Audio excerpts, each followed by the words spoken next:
show by saying You fruit stick. You and your freaking food stick. Fruit stick. Freaking weird. Pure organic. Gross. Made by, what was it? The import company was like Satan.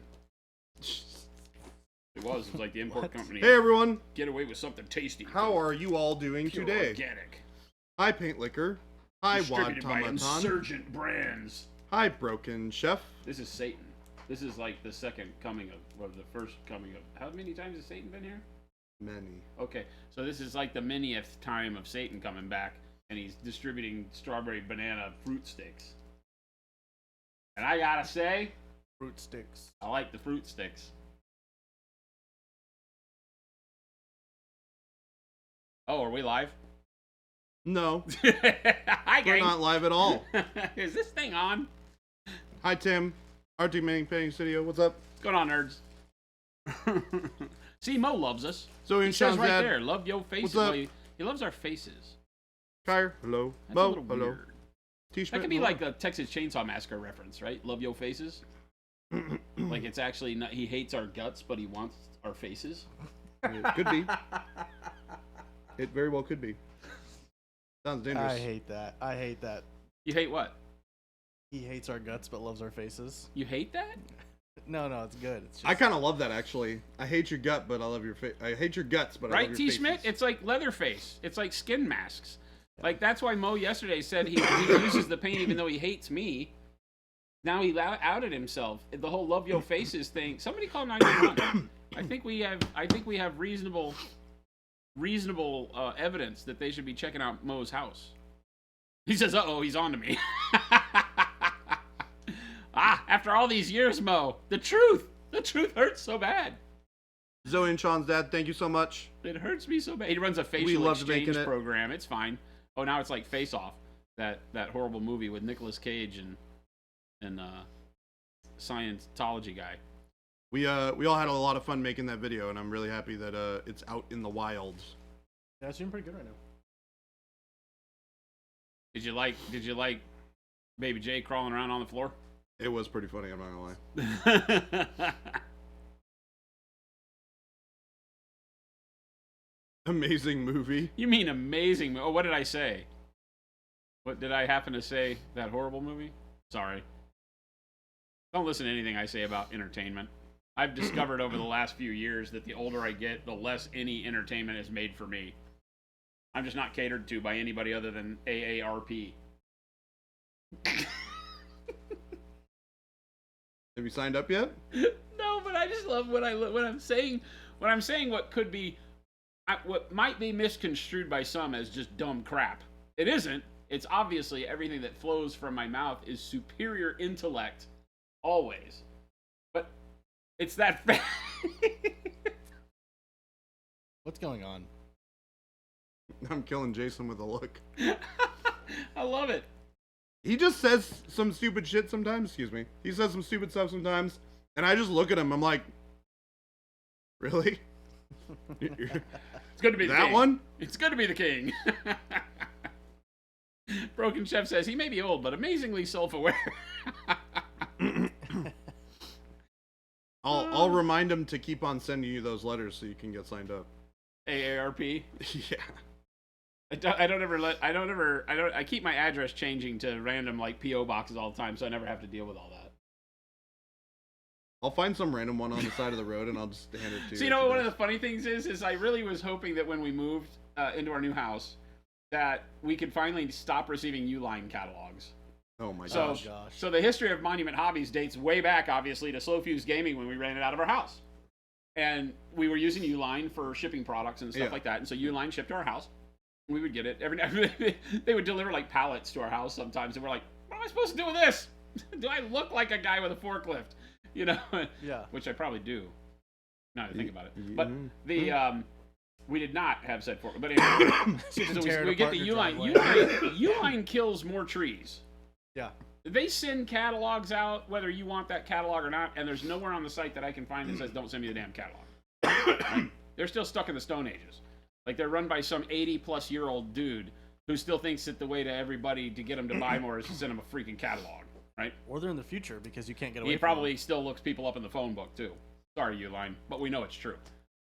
But so Jen and I, which means really me, I have this fun thing I do that I like to say Jen is included on. Don't die.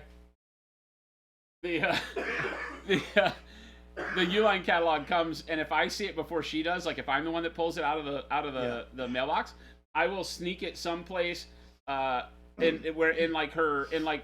her folded clothes, or what I really like is under her pillow. Yeah, in the right? pillowcase. Like her stack of pillows are inside the pillowcase, or at the foot of the bed. Yeah. Right. So as she climbs in bed and she gets all comfy, she'll stretch out and be like, "Uline," and she knows it too. It's happened so many times. She gets me back though because she puts it like under my pillow, or she'll put it like I have this cushion on my desk chair in my office at home. And every now and then I'll be like, what the? And I'll lift it up, there'll be a Uline catalog. What you should do is start stacking it under her side of the mattress. You know? Tim's like, I get the Uline catalog. I look through it every time it comes. It never changes, Tim. Never, ever, once in the history of ever has the Uline catalog changed. It's the same stuff from like 1943.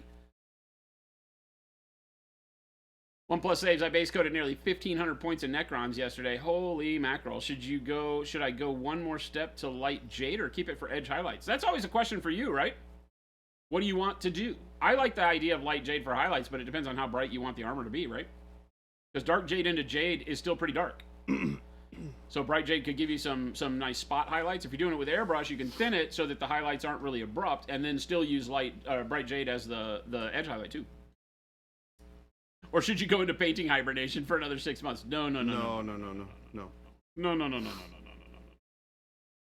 Yeah, you can thin brighter colors, right? And they don't have as much pop on the model, but they still act as a highlight. So you can do that and then use them with the brush as an edge highlight and get double duty out of that. So I said duty. Duty. It's going to be one of those days, I think, Jordan. Yeah, I think so. You said duty. You killed me before stream. I was doing great. I had hardly coughed at all today. And he spits out this freaking amazing line. And I just start dying. Literally. It was instantaneous. Your face turned burnt red. Like, his face went... I said this funny thing, and his face went immediately red, and he had a coughing fit. So it's my fault, chat. Sorry. Yeah. I've been really good all day, too. That's the funny thing, is I haven't been coughing hardly as much as I have been the last couple of days. Whoa. Are you saying this is my fault? Yes. Damn it. That is what I'm saying. Baby J needs cough drops. There's some in here someplace. Not in here, but in the office. Yeah. You have a Uline mouse pad with wrist rest and keyboard wrist rest thing in front of you right now. I have a Uline backpack. You hate the Uline books, so don't we all? You're a postman, so you definitely hate them, don't you? The cough drops don't do anything when somebody tells you a joke that is so funny that it might hit me in the eye cough. and make me never tell a joke again. As you hack it out. Well, don't throw things at me. It has to be non-premeditated. Also, don't projectile cough in people's Omicron directions. delivers the Uline books. What's that? Omicron delivers the Uline books. I know. Glad doesn't have a... You glad I don't have a business route? That's so funny. Yep. Yeah, I bet they're heavy, because if you have so many of them. When there's a lot of them. It's like phone books. I can't imagine having delivered phone books. Actually, I think I did do that for a while in Boy Scouts. Coxie says that raid you put us on to yesterday was very inspirational for your Thousand Sons. Did you go to Next Level Painting yesterday? Kenny, he's doing some really big, wild Chaos Boys right now. So yeah, he's using some bright, like, synthwave stuff. It's looking really good. Synthwave. Synthwave. Everybody's got to have a word for everything. It's just painted in bright colors. Synthwave. Why's it got to be called something? Because synthwave is neat. Why's it all got to be called something? All right, so I may be a little distracted during stream today, and I apologize ahead of time.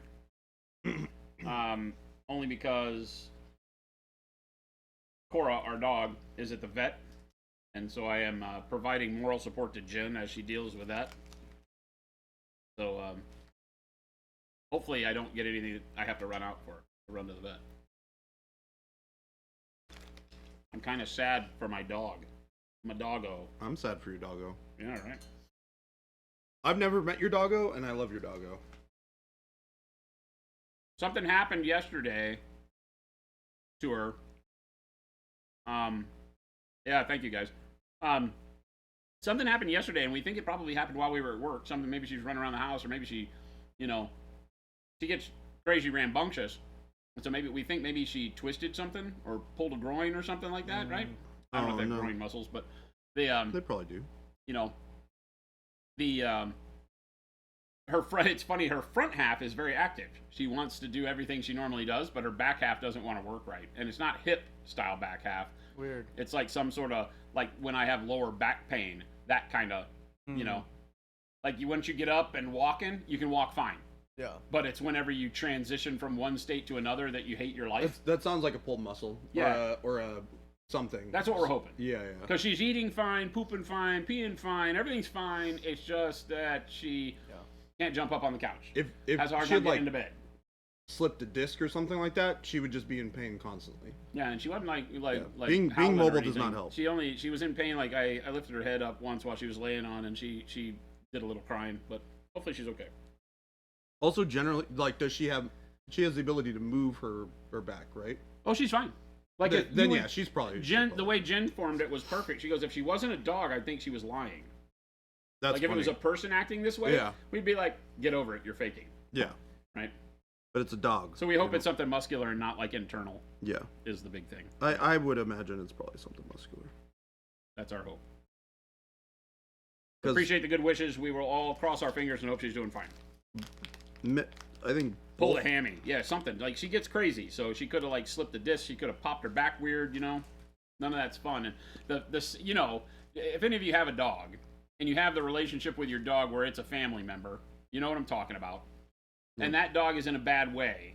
You know what dogs do, right? They look at you like, hey, how come you're not helping me? Right? They just want to nuzzle up to you because they feel bad and they want you to take care of it. And it puts you in such a bad way because you're like, I can't do anything because you can't speak English. I don't know what to do. So there you go. Siobhan, I love dogs and I tolerate humans.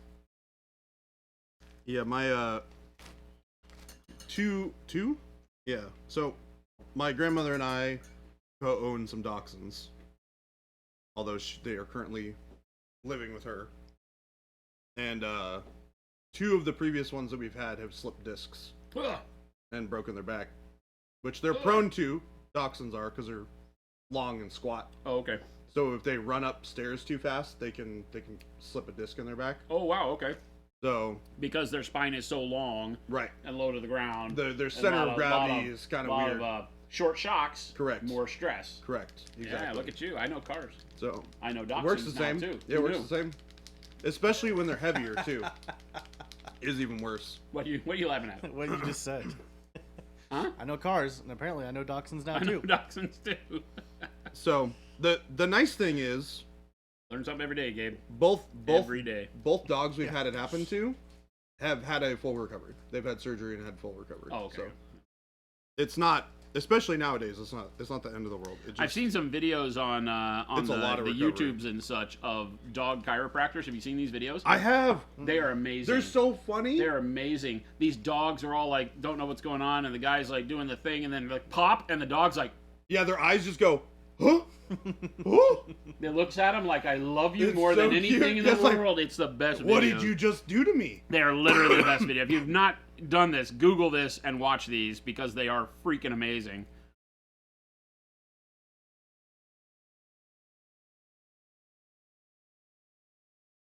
Yeah. T-Schmidt, pardon me for not using the correct German pronunciation. Which I believe is Das Hund. Something like that. He acts like he knows just because his name is Schmidt.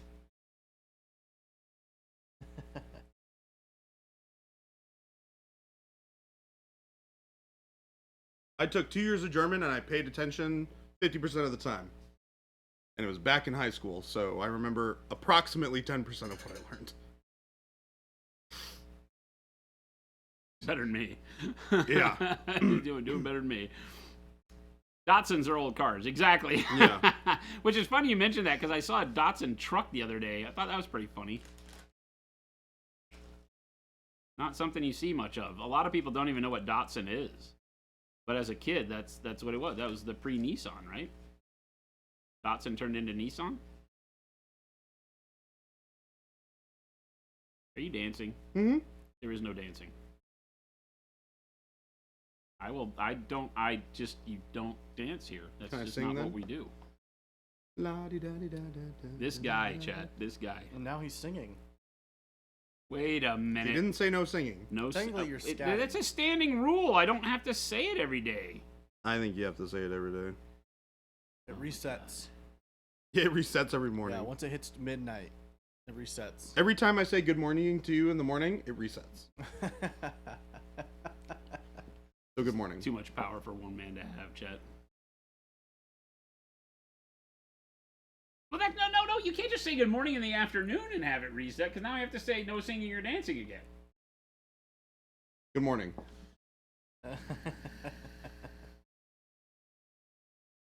Good morning. It's morning somewhere. Jason loves it. No. He loves No, it. actually, that's No. not. This is not love. This is not love. It looks like love and it sounds like love. No, this is not love. This is more of a what the hell have I done type feeling. That I have It's going like on. love. Like love adjacent. It's oh my god.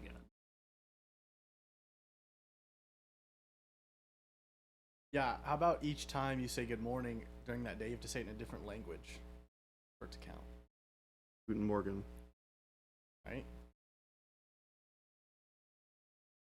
I will go figure out how to say it in a gajillion different languages. In just to every piss him language. off. Great. My life is this now.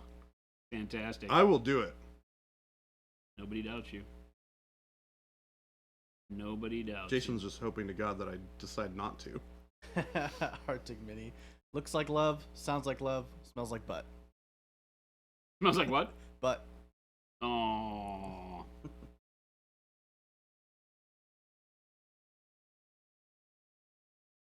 Paint liquor, including Klingon. To learn how to say good morning in Klingon. That would be pretty funny. I bet you somebody in the chat knows. Source to a dog, butt smells like love. Good thing it doesn't smell like that to a human. Yeah.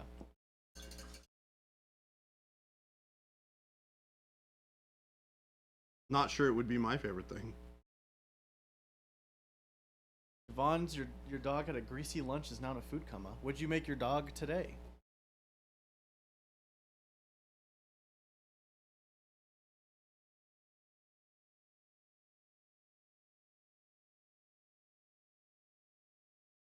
A chili cheese dog. Sounds awesome.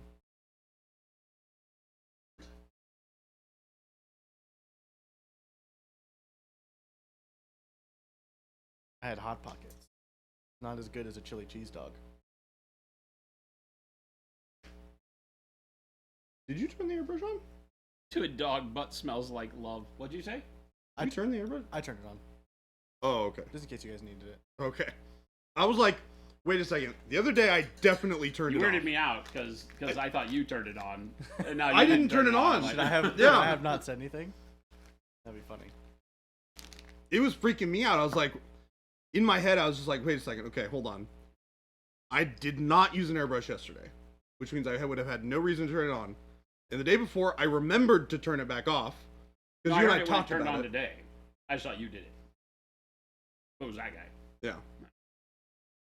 I was just trying to make sure I didn't leave it on from yesterday Who was that because guy? I would have felt really bad. Oh, Kyer says you chose this. Wait. Wait. We all know Jen is the one who gave final approval. I did not choose anything. I have the message history to prove it. Correspond says I blame chair guy. Me too. Chair guy. You know what? I agree. Blame I don't chair like guy. this. I think blaming chair guy is the new thing. That's the new trend. You'll see it on TikTok. Blame chair guy. Chair guy is to blame for everything. He was scratching too much yesterday, apparently. Coxie, Jen's at the vet with our dog. Our dog has got some problemos. We're hoping they work them out, but they're at the vet. She had to take her into the, I guess the what do they call them? not emergency room. What do they call it? The dog version of doc in a emergency box. You know, it's like you can just walk up to a medical center. Oh, like a walk-in clinic? Yeah. Yeah. Yeah, it's a vet, but they also have like a walk-in clinic portion of it that's for emergencies. Yeah. And so she took her in there and has to wait for the vet. They told her it was going to be about an hour and a half about 2 hours ago. So. Yep. Which I'm not hearing sounds from about her, which I'm hoping means that she's in there with the dog right now. That's probably a good thing. Yeah, emergency vet centers. We're gonna leave it at that. Hopefully it happens. Hopefully everything comes out all right. Chair guy has scabies. Please no. Those are bugs. Is there a thing called chair guy? Or am I missing? Jacob. That would be Jacob. Oh, Jacob's chair guy. We told him yesterday it's Jacob, and he goes, I'm just gonna call him chair guy. Somebody in chat was like, I'm just gonna call him chair guy, and so now it's caught on. So now it's chair guy. He is now known in perpetuity as chair guy. Arctic Mini Penny says, or she's rescuing more dogs. This is not a dog rescue, thank God. We don't need more dogs. You never know. You could come back with another So dog. the thing that I have going in my favor with that regard is that Jen is the one that gets up in the middle of the night to take the dog out. If the dog has to go out, Jen doesn't want to get up anymore at night.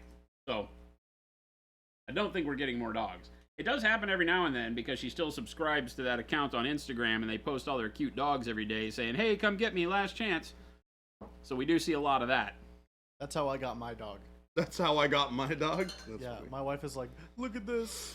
There's 8 of them. We need all of them. There's 8? I feel your pain, Gabe. But I love my dog. Yep. I am the meme. There is no greater love than a dad and the dog you never wanted.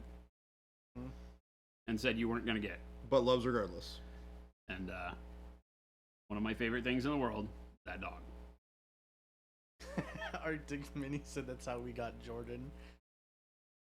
Wait, what? I was not a stray. Thank you very much. Posted on a social media account that said last chance.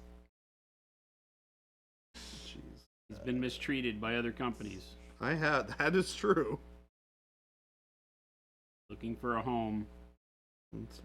Paints well with others. They lied about that part. Definitely better alone. This guy.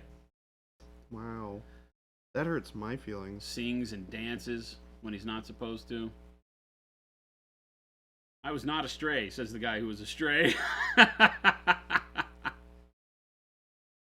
Law Dog says, Baby J, thank you for the longer form tutorials. The shorts are neat, but my attention span is too long to be satisfied with 30-second walkthroughs. I'm looking forward to more of them. Law Dog, are you my age? Are you old like me? Because I don't get anything out of 30 seconds either, but all these other kids can't watch for more than 30 seconds. The kennel called, Jordan is a friendly fella, but he's a real humper. I think you read that without reading it first. He top decked that one. Just like, all right, we're reading this. I'm not gonna vet it before. Slightly used, mostly potty trained. Very loving. Ooh, Law Dog, slapping back at you. I feel old, but not as old as you. You don't know how I feel. You don't know my feelings. You do I share feel them old, with the but class not a as lot. old as you. Damn it.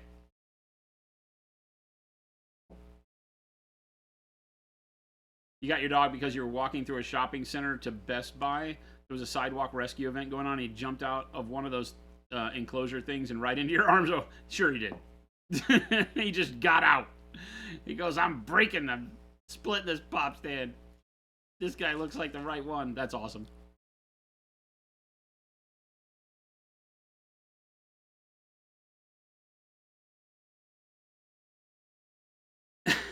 We have to have a sign near Jordan's office. Careful. Beware of dog. I am no dog. I'm gonna show up tomorrow and that sign's gonna be there. Beware of dog.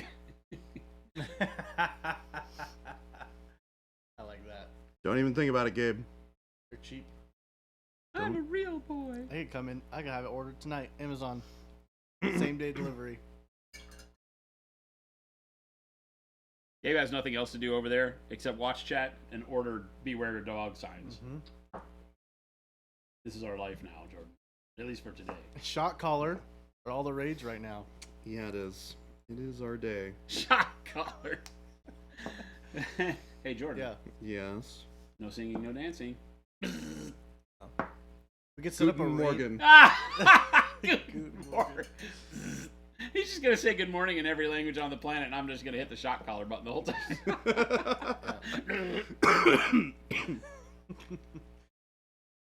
You ordered a dog from Amazon?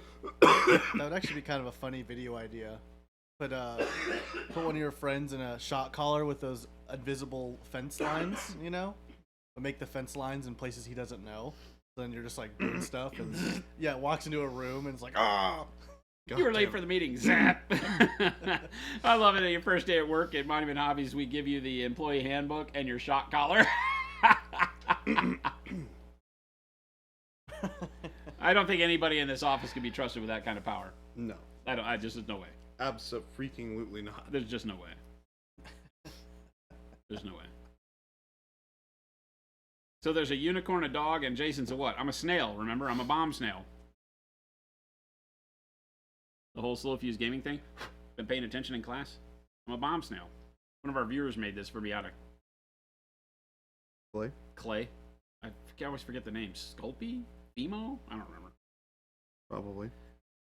I'm the bomb snail. Wah! He can't move fast enough to get away from the bomb on his back. See the joke? I heard the joke.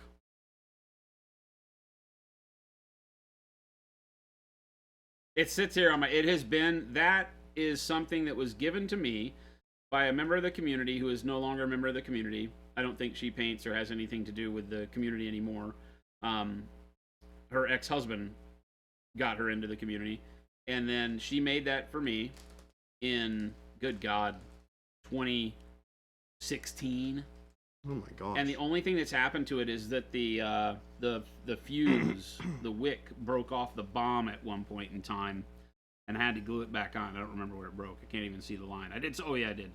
You can see where I had to glue it back together. Well, maybe can't, but right along that bottom line, I had to glue it back together. But this thing has either been on my desk in my office or on my painting desk since 2016. It will never leave. Dang. Do not touch the snail. I touched the snail. Do not touch my snail. That sounds very weird to say out loud. What? Do not touch my snail? Yeah. Yeah, don't touch my I feel snail. like that's probably against terms of service. Probably not. It's probably in the company handbook that we can't touch snails. No, I didn't read it. Can we have edible paint? No, thanks. Thanks for asking. No. OSHA says this is approved. What, the shock collars? Something tells me that they would not approve. I feel like that's probably not correct. I'm just going to go with no, not correct. All right, you know what I'm going to do? I'm going to play. I'm going to have some fun. I'm going to do a little playing. I'm going to take some yellow transparent. Oh? Because I do what I want. I'm also playing today. I might even see if we can't show off some of the, can't believe it's not oil wash. Paint liquor. Paint liquor. Ooh. Careful. It's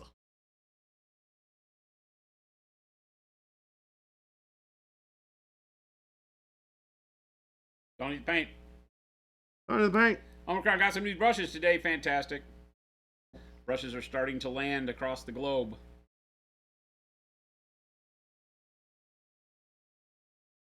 I think most of Friday's orders, when the paints went back in stock, have been processed. Yeah, they're working on Monday today. Yeah, okay, good. At least that's what they told me. They lie a lot, though, those people. That's why I prefaced it by saying that's what they told me. They lie a lot, those people. Can't trust fulfillment. They lie a lot. So I got about 50-50 transparent yellow and water. That's Good pretty old yellow water. still. Probably more water.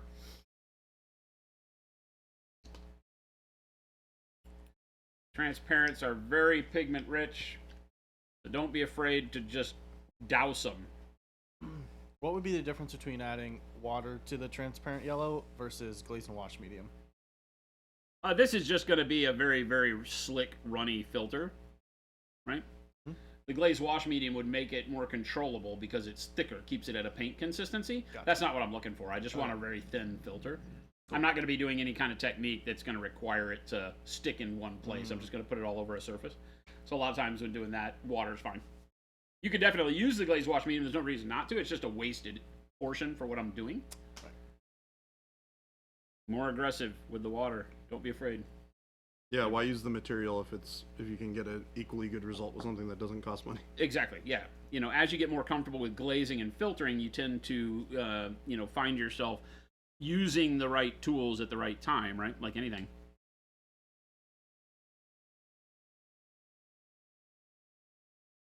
But I'm just covering the whole area.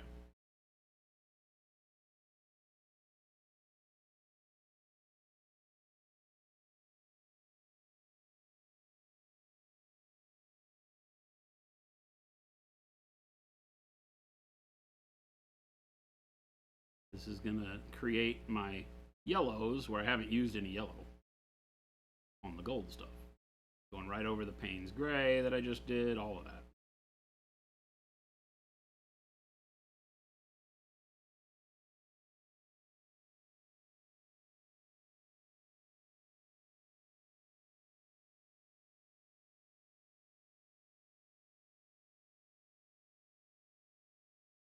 But again, take most of it off on my thumb palette because I don't want to put a big blob of this really thin paint on the model, because it becomes hard to keep it right where you want it. It starts going on everything if you're not careful.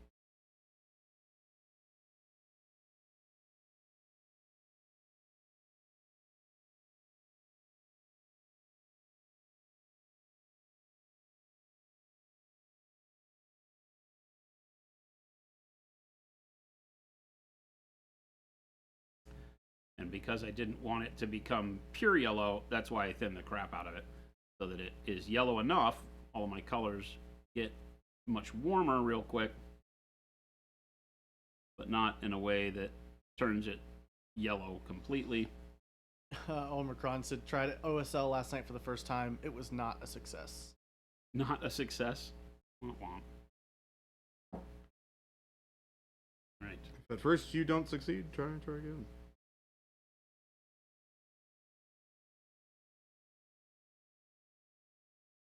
OSL is a tough one, right? It's you have to go in and set your lighting up first, and then go back with your color. A lot of people try to just paint the color as the OSL, and you got to be very careful because it can just look like you spilled paint on the model, right? Or that, like at scale, they spilled grape juice on them if you're doing purple or something. So that's where transparent white is your best friend in the world. Like transparent white through an airbrush just sets up lighting phenomenally. It lets you do amazing things super quick. It's true. They're really, really good.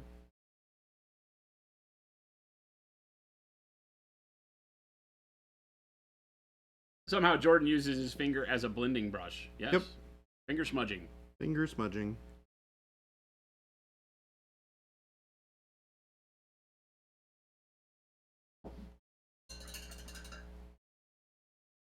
Law dog. Well, it blows my mind. I try to rub a mistake off. Now I have 2 mistakes. It's not used to try and like remove a mistake. No. It's used Blend. to blend. No. It's kind of like when you take like a pencil and you draw on a piece of paper and you smudge it with your finger to soften the edges. That's exactly what I'm doing with the paint. That's why we call it finger smudging. Yeah. And I use it a lot. You'll see me do it a lot. A lot of it is when I'm using like a thicker application of paint because I want something that's a little bit intense, but I end up putting it in a little bit of a harsh gradient. Using a little bit of that finger smudging will smooth out some of that hard line to make it not appear so harsh. Big Daddy says, if at first you don't succeed, parachuting is not for you. bear shooting, not bear hunting, not for you. If at first you don't succeed, bear hunting might not be your sport. Truer words have never been spoken, by the way. Yeah, I feel like Bank robbing possibly as well. I can think of a lot of things that if I feel like people if first who you don't succeed, maybe forego bank robbing. yeah, I feel like people who are into parachuting are not into second chances. Yeah, parachuting, skydiving, probably also. If at first you don't succeed. Yeah, not a big fan of second chances either. You know. You get it Although we right have the first discussed time or not at all? It's not the fall that kills you. The abrupt landing. All right. And you only get one shot at that. All right.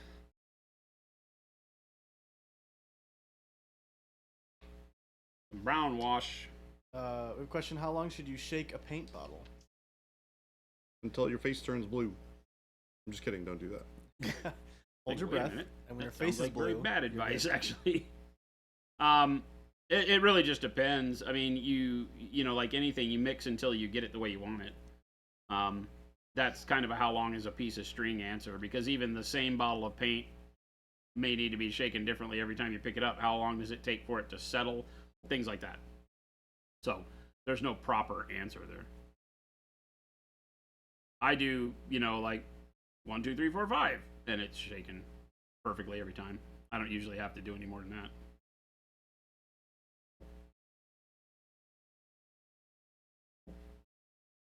So this is just brown wash with a little bit of water in it.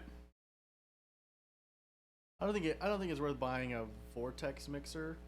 Just shake it up, you know. You generally don't want to use a vortex mixer because you can overmix your paint. Well, you can mix pigment. You can sling pigment out of suspension with a vortex mixer. Yeah.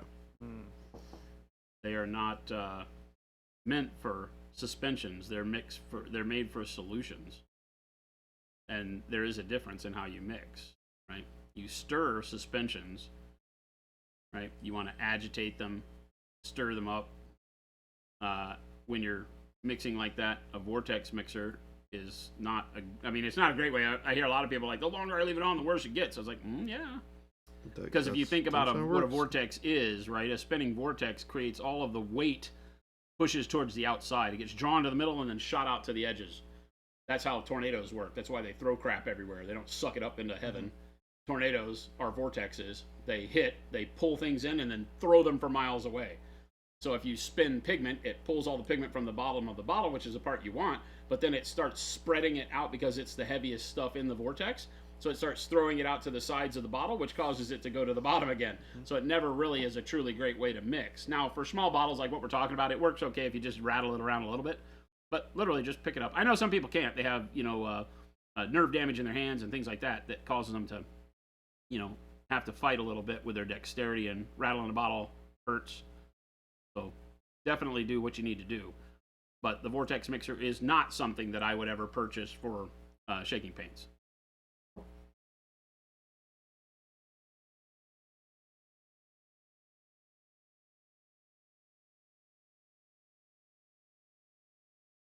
Stir your paint with your tongue. Yes, paint liquid. Wait, no. He almost got you with that one. He did not almost get me with that one. Okay, sorry, he got you with that one. No, he did not get me with that one. I read it on purpose so that I could answer him that way. Don't you take his side. I'm not taking his side.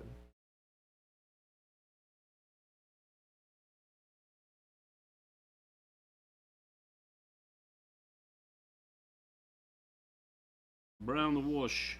Brown whoosh. Brown the whoosh. Very thin brown wash. I may go thicker. I like what it's doing.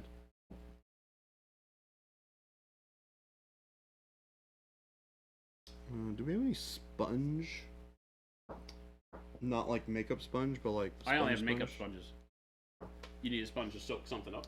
No, to for weathering. Huh? For weathering. The pluck foam is what we use. Oh, right, and we do have that.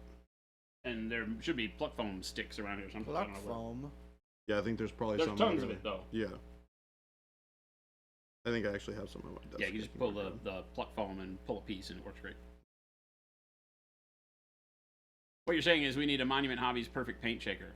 Just watch the internet and tie something to your freaking reciprocating saw. You're done. Just use some electrical tape. I've watched these videos. Just because you watched the video doesn't mean you should do it. If you have a skill saw, just tape the bottle to the end of the blade. God, no, don't do it. What colors from the base set would you use for flesh? Tan flesh. The umbers and tan flesh. Yeah. Reds. You can put a little bit of the burnt red in there too. Yeah, burnt reds, Not too umbers, tan flesh, ivories. Solitaire. But the and welcome, by the way. But the expansion set 1 has the bulk out of the flesh. It has shadow flesh, Olive flesh. It has olive flesh, shadow flesh, black brown, pale pink. A lot of really good colors for doing skin. Yellow ochre. Yellow ochre is really good, and I use it for everything. Luckertron, I tried airbrushing the primer and zenithal last night without thinning, but it kept building up on the tip a lot. Any thoughts on what I might be doing wrong? Tip dry is hard to avoid sometimes. Sometimes you just got to make sure that you clean the tip every once in a while when you're doing it. How many models were you priming? A lot of times what we believe is building up on the tip as tip dry is a bent tip. Yeah. That could also be as well. Yeah, even a slight Just amount. a slight bend in the tip will cause paint to gather there, and once one little tiny droplet of paint gathers on the end of the needle, it just compounds instantly. Yeah, if you're constantly having to pull paint off the tip, it more likely than not a bent tip. What you can do is you can take the needle out and kind of pull it across your finger. And if it catches at all. If at the end of the needle it feels like it's catching, then you've got a small. Or you could get a magnifying glass if you got something fancy. Bright side is bent needles are not terribly difficult to fix. Pro tips for painting the best Mars bases. Where is it? Where's the stuff? We got stuff. We got stuff for that. Our Red Earth basing paste is really good. If you already have the bases done and you just want to build colors up, I like black brown followed by burnt sienna. And then you can do burnt orange over burnt sienna, and then yellow ochre, and then red transparent over the top of that. That works really well. You could forego the yellow if you don't want it that warm. Use something like tan flesh, advanced flesh tone as kind of a dry brush at the end, and then do a glaze of burnt red or burnt sienna back over it. Depends on how orange or whatnot you want it. I'm doing not really Martian bases. I'm just doing this kind of baked red clay for my Dark Angels, and that's what it is. It's just using warm flesh as the top color, and then I'm not glazing over the top of that. Just warm flesh, that kind of yellowy flesh for, faded. My idea was like the red sand cracked baseball fields from my youth, Your Battletech was kind of Mars-y looking. Yeah, I think so.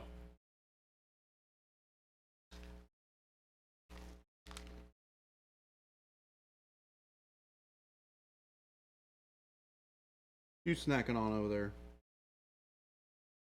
Goldfish? Goldfish?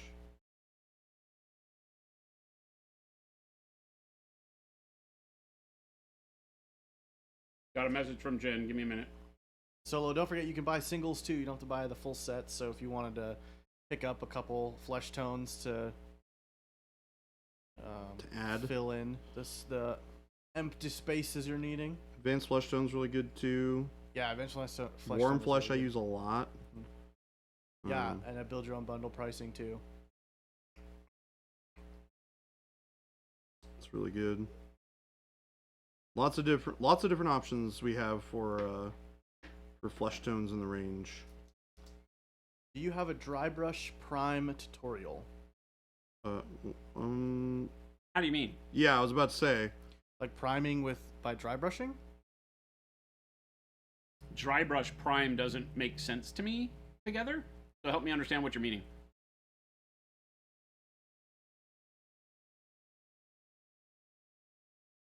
Possible we just don't understand exactly what you're talking about, so little bit of clarification helps. Yeah, like if you're trying to do zenithal highlighting with dry brush over a black primer base, maybe?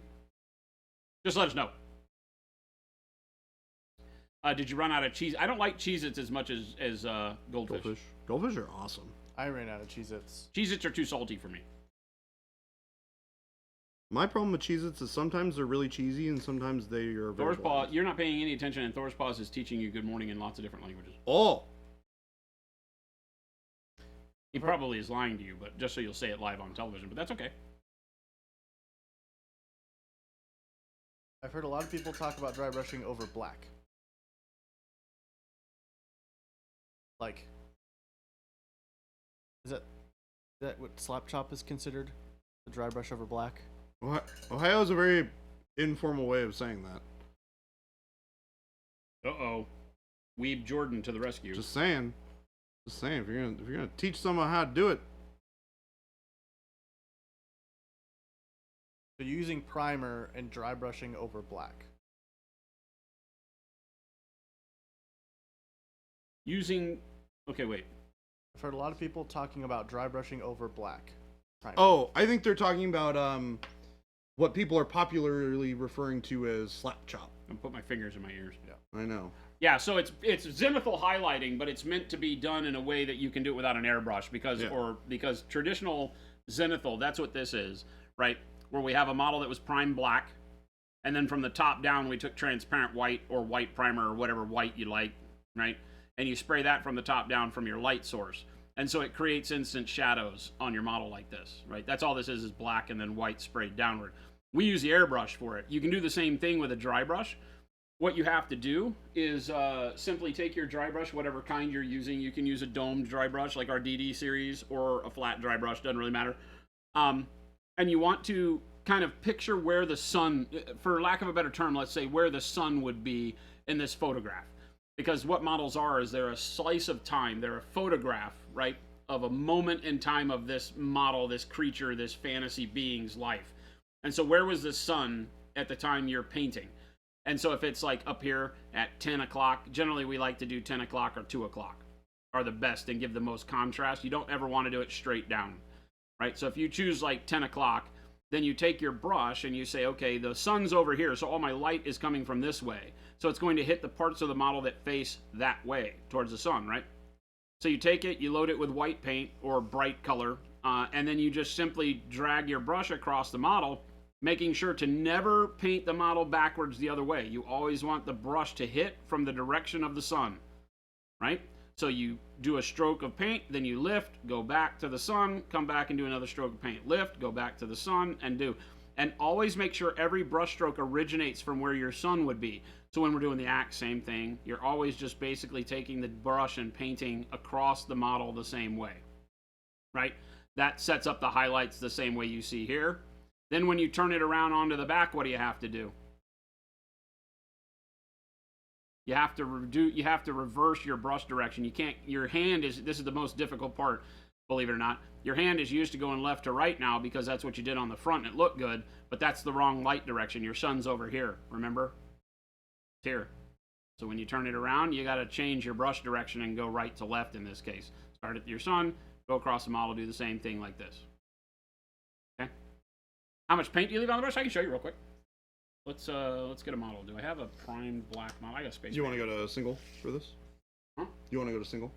Yeah, can you take it to one painter main? I probably got something primed over here I can use. I have something you can use. It's got funky time. Something that's just in black. Yeah. Got a little bit of color on it, but you can do it from the front. It's got like spray on the back. Like... Oh yeah, easy. It's So if we just take a Space Marine, right? Oh, Gabe, you'll have to restart the app What happened? on the on the iPad. He pressed the button and it didn't do it, and it's because you have to restart the app for on the iPad. Oh, gotcha. Oh yeah, There we go. Yep. It's been a minute. No, well, normally you'd find out when you press two painter main and when it starts, but It didn't this time, Yeah. Yeah, you gotta have the iPad on. All right, so I'm just gonna get a paper towel. Right, fold the paper towel up. It's gonna be hard to see though with white, but I'll kind of show you. Right, so take my brush, get it filled with white paint. Right, just dip it in the white paint to where it covers just the top. You don't want to put a ton of paint down here. You just want the paint to be on the upper surface of your brush. Then just take the paper towel and just squib it around until you're left with it doing like that, right? Just feathering. And then take it. Sun's up here, so you're just gonna... Every brush stroke hits from left to right. Don't worry about areas you can't reach with the brush because the light can't get there either, right? So this guy would be completely dark over here. There you have that, right? You might do like this on the shoulder plate. then come around to the back, and then remember switch your lighting direction up.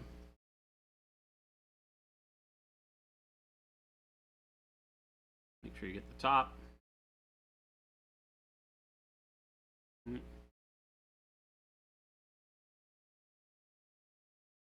Boom. Now you've got that pre-highlighted Space Marine, right?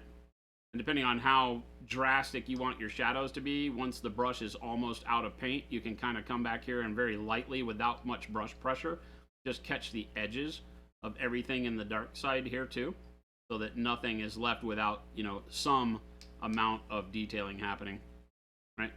But that sets your light up. And then you can use speed paints or whatever you like on top of that, and it works pretty well to give you a nice initial setup. It will leave texture because, of course, no matter what you do, you're smacking paint across in a very kind of ham-fisted way. So the lighter of a touch you use and the more coats you put on, the smoother it will be. But it works really well. And if you use gray underneath, it'll look even smoother because you're going to have a nice gradient from... Yeah, you can build it up through mid-tone grays first if you want to get, like Jordan was saying, a smoother application. Or if you just want better gradients as you get more confident with what you're doing. Yeah. It's called underpainting, is what it is. You're setting up your values. In this case, the white and the black aren't really used as colors necessarily. They're used as what we call value, brightness and darkness. They set the contrast on the model. And then it makes it easier for you to use like single coat paints over the top that are a little bit translucent, like our transparent paints. Mm-hmm. And then all of a sudden you can create a really good looking model very, very quickly. Yeah, that zenithal is really nice for our transparent line. Yeah. It helps you paint that. Take this and then like spray some transparent blue or paint transparent blue over this, and you get a good looking, base for ultramarines. Yeah, if you're going to be spraying white over black with a airbrush, you would want to wait for the black to dry. So you want to wait for each layer to dry before you put on another. Yeah, completely dry before you put on another layer. I would even wait probably 15 minutes after doing it, because you want to give that paint some time to cure. Because if you don't give it time to cure, it's still going to be a little soft, even though it's dry to the touch. You've put more paint in smaller locations with dry brushing than you would in normal painting. So Jordan's right. Something we forget a lot of times is let it sit for a while. Yeah, that agitation will pull up the previous layer of. Thank you for the primer, sub. if you aren't careful. So just give it a little bit of time. Coxie says, I'm glad to be part of this community about a month into the hobby and learning slowly. Awesome. We are very happy to have you as part of this community. Yeah, it's great. I remember when you first popped up. The whole goal is to get more people having fun painting. Painting is absolutely amazing. So we love it. Oh God, they gave my dog muscle relaxers. Oh gosh. And it sounds like it's muscle related then if they're giving her. Well, they're thinking she may have valley fever. Oh, that's. Valley fever affects the joints. Oh, so weird. She may have some joint pain. Huh. Interesting. They're doing blood work right now. Valley fever is that's like the first time I heard about that was like the other day. I'd never heard of that before. It's a phoenix only. It's a fungal infection. Yeah.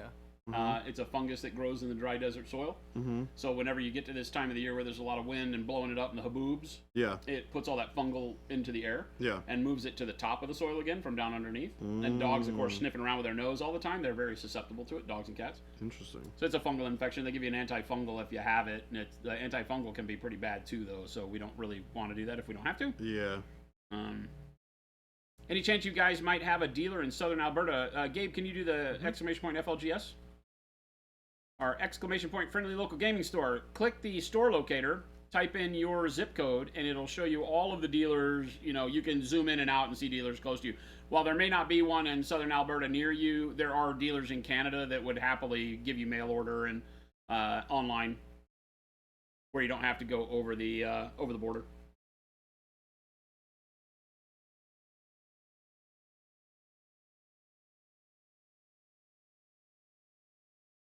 Yep, and we're working on adding more stores too. They got Philip on a high raid. Yeah, feels like on a journey to open up like 1 million stores. Yep. Big Bob, I've never said that, but good luck with your Mustang.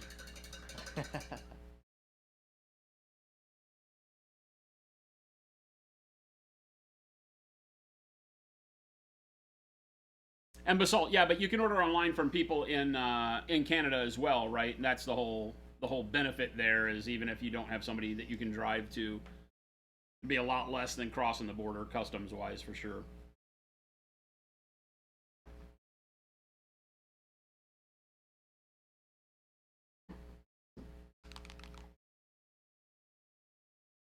We've got quite a few Canucks slinging Pro Acryl. Yo. Yeah, I think I want more brown wash. More brown wash? Yeah, that's what I said. Not hear me.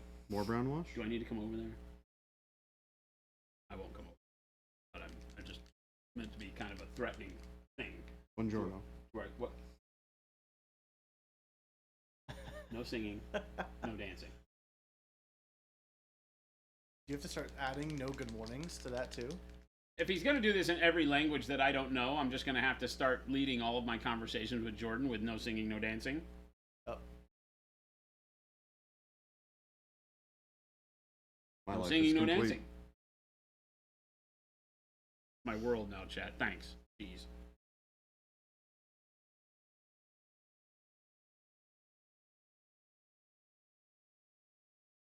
T. Schmidt, yep. NGP is retail contact now. Retail contact extraordinaire.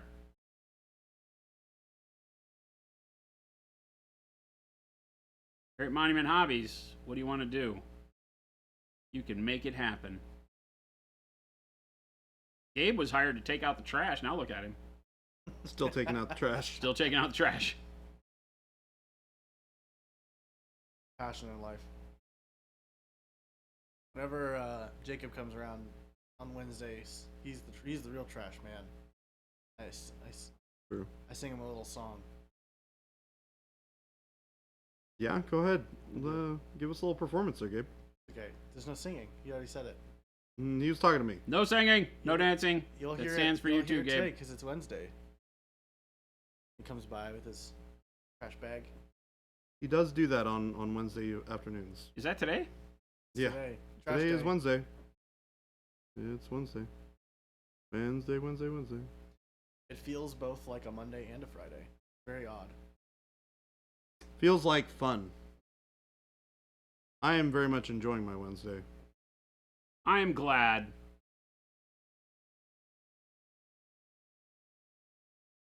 I like being here. I like painting cool stuff and talking to cool people. Lumberjack Tim, you made spicy coffee today and forgot about it. That will definitely wake you up. Forgot that you made the spicy version. That'd be a very interesting. Rude awakening. Yeah.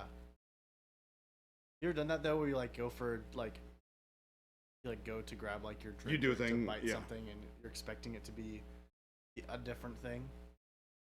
Yes, I have done that It's before. the worst. What is spicy coffee?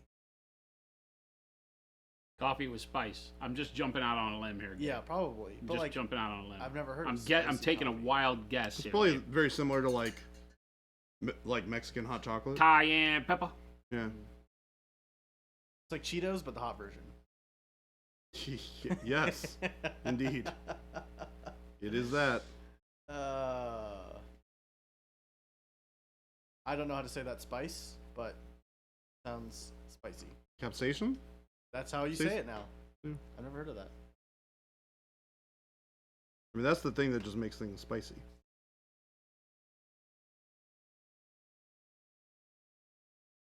Yeah, what he really meant to say is he made it out of pumpkin spice. Infused it Oh, with- you enjoying your pumpkin spice latte this morning? He's basic Tim, Tim? today. Basic Tim? Basic Tim today. It's basic We Tim. got basic Tim today. Oh, God.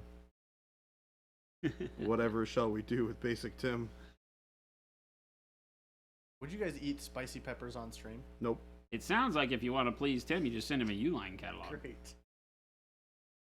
Gabe's like, Going with the Jordan said immediate no. That means yes. Let's go. Yep. He's like, I already got them ordered. Yep. They're coming in. Knowing him, he'd probably just bring in like jalapenos, and I'd be so mad. Do you not like spicy food? I don't like jalapenos. Oh. What about something spicier? I can hang with a bit of spice. We could do with limitations. We should do a stream version of Hot Ones where The salt's like, no. you have actually. to eat spicy food and then paint. Oh my gosh. It's a competition. A painting challenge. A painting challenge where you both have to eat spicy food. Big Bob's like, I can bring some to Adepticon. I grow super spicies. Ugh. So responds, that's too quick. I think the one chip challenge is too fast and too abrupt. I'm thinking more like you start it slow, maybe get some buffalo wing, kind of like they do the buffalo wings. I think I'm good. And then they get hotter. That would be interesting. I wonder how hard it would be to paint while your mouth is on fire. Well, I can tell you I wouldn't be comfortable. Well, it would be a speed painting stream. Today's stream will last for 10 minutes while Jordan and Both Jason of our do the one chip challenge and try to paint a miniature first. Oh my god. What say you, Jason? Well, I mean, I've eaten a lot of really spicy stuff to the point where it's like uncomfortable hot, and you fight through it, right? That was very thin down brown wash. I'm using brown wash to tie everything together. So the very thin brown wash over the gray, I think will work really well. The brown wash over my gold yellow, I think is working really, really well. Very, very stoked. But yeah, I mean, I don't know. There's just a discomfort when it gets to where there's no flavor and it's just heat. And it's like, why would you do that to yourself? But you can power through. You do a lot of mouth breathing. Yeah. The thing for me is that it spicy food really screws up my acid reflux. Acid reflux. Oh. Yeah. It screws up my life. T-Schmidt. So then yes, to some extent it does. T-Schmidt, I'm gonna regret Googling Makes my what shrink Wad said. unhappy. Regret. For Gertz. T-Schmidt said he's gonna regret Googling what Wad said, and then What did Wad say? then said regret. If you really want to wake up, boof the spicy coffee. Nope. And somebody, you were silly enough to Google that? You won't need to turn the lights on in the bathroom at night. You will, however, need to put your hand over your mouth.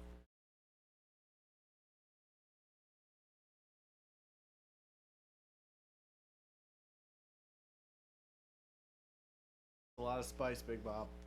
A lot of spice. Yeah, I'm a habanero guy through and through. It's my favorite tasting pepper that I've experienced. The only other spices that I have had that I remember. There's been good spices all over the globe. I've traveled all over the globe, and there's good spices generally everywhere. The Philippines has some of the best because so many countries have owned the Philippines. So that's kind of like an amalgam of all of these other places' food. Yeah, you get like a really nice... So there's a crazy spice there, plus the local. But it was nothing that stood out. The best was this Sri Lankan guy who had been a chef on a why am I losing a freight ship? Right? Okay. That did the tour around like the Horn of Africa. So he that's had cool. like seen pirates and stuff. He had great stories, this guy. But he was from Sri Lanka. His name was Sudat. And Sudat was when I had a client who lived in Miami, Florida, and built high-rise condominiums there when I was doing recording studio and audio-video work. And Sudat was his live-in assistant. And he cooked for him, cleaned, and did all that stuff, right? And Sudat was amazing, because you don't ever get to talk to the client. You get to talk to their workers, yeah. And so Sudat and I would hang out, and Sudat would be like, "You hungry?" And he goes, "I'm gonna make spaghetti," and he made spaghetti, and oh my god, it had super good. The best spice for this bolognese that he did. Awesome. He made this bolognese that was not very meat forward, but the spice was his stuff. And I asked him what the spice was, and he goes, "Oh, it's something I've concocted on the ship because you really only had all these weird dried fish spices." In the from the Mediterranean and from all of these places in Africa, they would take and they would dry out like fish and fish skin and things like that, and then with peppers and grind it up. And I guess the fish part of it was the texture for the pepper because it made it like flakes. Yeah. Because the rest was just the juice from whatever thing made it hot. And that stuff was amazingly flavorful. It would also launch you into orbit if you weren't careful. So. All right. I love the taste of spicy food, but my body can't handle it. Teach me. You saying you put mince and mix it into burger patties sounds amazing, but I want to do that so bad, but I know that I'll regret it. So Jason. So Jordan. One final time, now that I'm actually at the point where I'm gonna paint these darn things. I painted wood texture on that. Yeah. That looks really good, by the way. The silver, the like dark rusty silver on the Dark Angels. What's the order that those colors go in? Dark neutral gray is the base. Dark neutral gray. Okay. Over black. Okay. Then dark warm gray covers most of the dark neutral gray except in the deepest shadows. Okay. And then warm gray. Warm gray over the top of that starts becoming more of a highlight. Yep. You're working fast and sloppy with it if you do it like I do, so it's blending a little bit. Well, I mean, it's like this metallic that I'm doing here. It's like super. Yeah. Basic. And so so you do that, and then it's then you jump to the bright neutral gray as a quick, very dry brush. Okay. Then you wash it. So you skip warm gray altogether. You just go straight from dark to bright. No, you do warm gray. So warm gray, and that's that blended highlight, and then bright neutral gray. Perfect. And then you dry brush that to get the dirty part. Then you go back in and you wash it with the flesh wash or burnt sienna, whichever one you want to use. I like the flesh wash a lot. Yeah. And then you go back and do your brush lining with the bright neutral gray. Yeah. Okay, cool.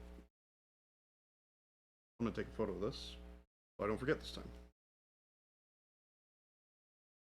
And also, I should do a short for this.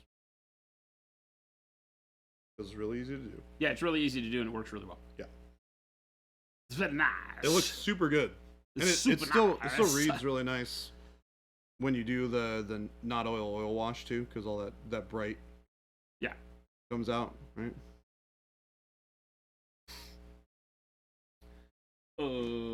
Deep sea bin. Dark sea bin. You like being close to Mexico, you can get hatch chilies. You could just live in Arizona. Yeah, where you get it all over the place. Every time, everywhere you go. I mean, some of the best ones in the world are grown locally in Phoenix.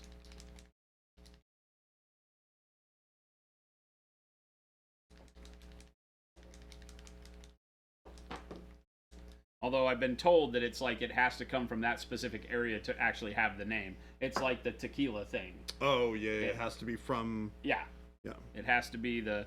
What do they call it if it's not from... Not saguaro, I don't remember what it is. What's the cactus, the thing for tequila? Aloe. Huh? The aloe? Right? Isn't it, No. You'd have to Google it. It's, agave. Agave, yeah. That type of agave for the real tequila is only in that portion of Mexico, right? True.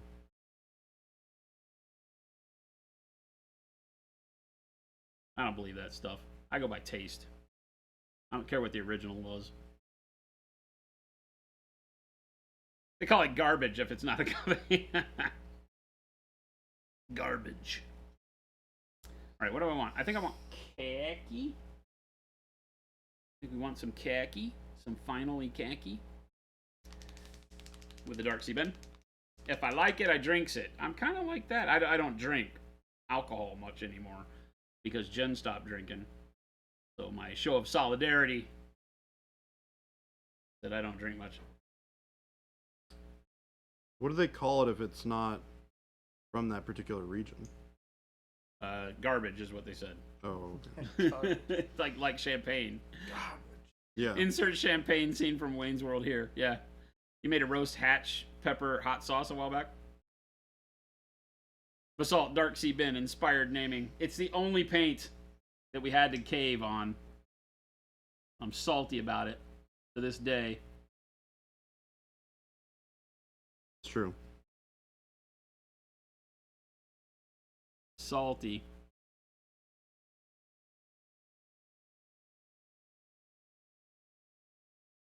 Sea salt? Question mark?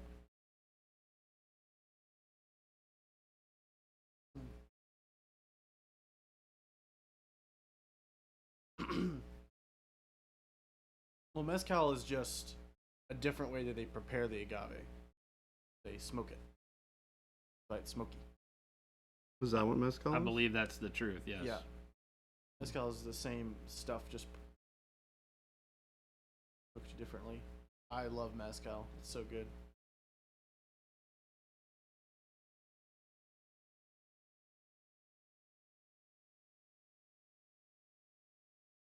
I do like tequila. We know we had this conversation yesterday. I do like tequila. I'm sorry, intervention. Yep. I'm a problem child.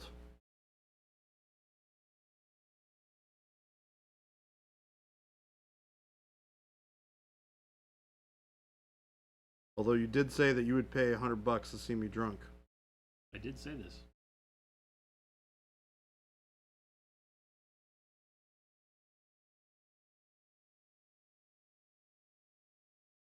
Which I feel like will happen at some point.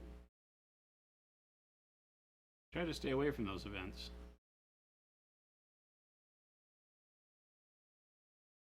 As do I. Generally.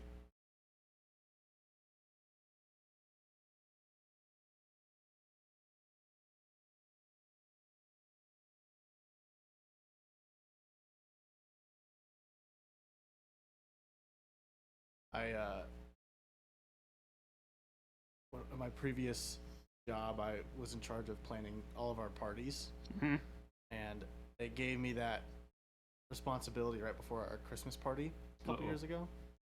And I was like, okay, I'm gonna make this the best Christmas party ever. And I worked with a bunch of people who. And now he works for us. Yeah. I worked with a bunch of people who didn't really drink at all. Like if they did, it was a glass of wine. And there were so many people that drank way too much at this Christmas party, which I was like, this is a success. I threw a good party. And my boss next day, when we got back, was like, we can't do that again. We can't do that again. We can't have that many people do that. Like, okay. And everybody was having a good time. You're like, geez, okay, enemy excited. of fun. Yeah. Good to know that you are not invited next time. Thank you much.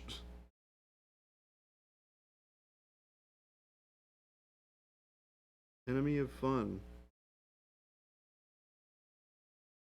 Yeah, the problem was that my boss was the owner, and the party was at his house. Oh my gosh. No wonder he was like, not again. Yeah.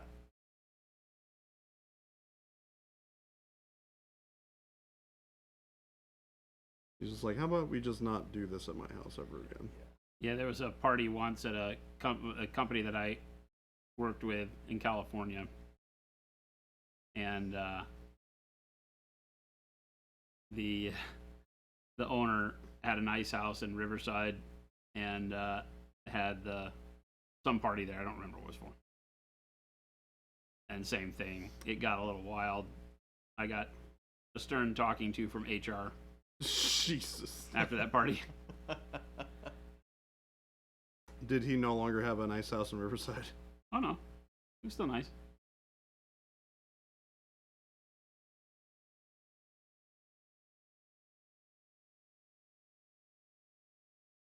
I got that just because it's there doesn't mean you have to do it kind of conversation. Enemies of fun.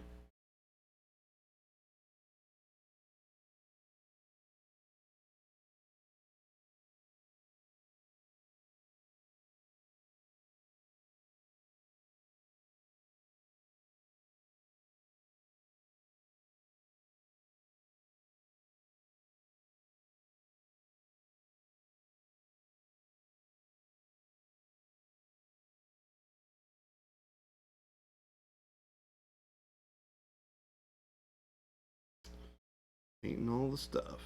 Painting all the stuff. Pretty much finished up my horse guy over here. I need a little bit of a break. Source says drunk people are not fun to me. There's certain people that are fun, and most people are not fun. It really is a toss-up, and it usually does not toss the way you want it to. Yeah. I'm with you on that one. I never was a big drinker, period. But there have been some blowouts where it's like you feel comfortable amongst your friends and then all of a sudden bad decisions are being made. I don't ever really think I have any bad drunk decisions. I mean, I there probably are some, but Well, I bet you there have been situations where other people have been making bad decisions around you. oh heck yeah. Yeah, that's more or less what I'm talking about. When you have to be the drunk voice of reason is usually not your best moments, but Yep, they I've do been occur. there. Omicron says, I'm a delight sober or drunk. I'm a delight sober. I am also probably a delight drunk. I'm an extreme lightweight, which is great because I don't have to spend a lot of money. I was gonna on say good I call that being a cocktails. cheap date. But sometimes it sneaks up on me. I had a buddy's birthday party that I went to, and they make these like cocktails in a can that are really good. I was like, oh, I'll try one. So I drank one. I was like, that was pretty good. Let me try another one. And like halfway through that one, it all hit me like a train. And I was in the bathroom for the next 3 hours, just Oh my god. puking my guts out. That ain't good. It was awful. Working for GW was the dark spot in my life when it came to all that, because I got the privilege of working at GW during the original Bugman's Bar times, and when I would have to go over to Nottingham, the GW corporate, the old building, it was a riot, to say the least, because they would haze you by taking you out to Bugman's, right, which is right there on site. It's not really having to go anywhere. You can have your business meetings in the bar. You just can't drink. Back then, you couldn't drink until 1 p.m., so everybody started their meetings at 1. That's awesome. That's great. And you would just wind up being there all night long because, we were visiting from the States anyway. We were there on business, so everybody's there. You just kind of hang out. And it was a hoot. But I have never been, I've told it on stream quite a few times, because they would play a drinking game called Bugman's Rules. It was known to everybody but me and the new guys, anybody that was new. And so Bugman's Rules was a drinking game where basically I think they just made the rules up as it went. Whatever was bad for you became a rule. That's terrible. But you That's not couldn't. a fun game. The main rules that I remember from Bugman's Rules drinking, Bugman's Bars, was that you can't use a person's first name. Okay. You can't point, right? And you can't curse. Those are the main three. There might have been something else that'll occur to me here, but so you didn't know anybody's name because you were new.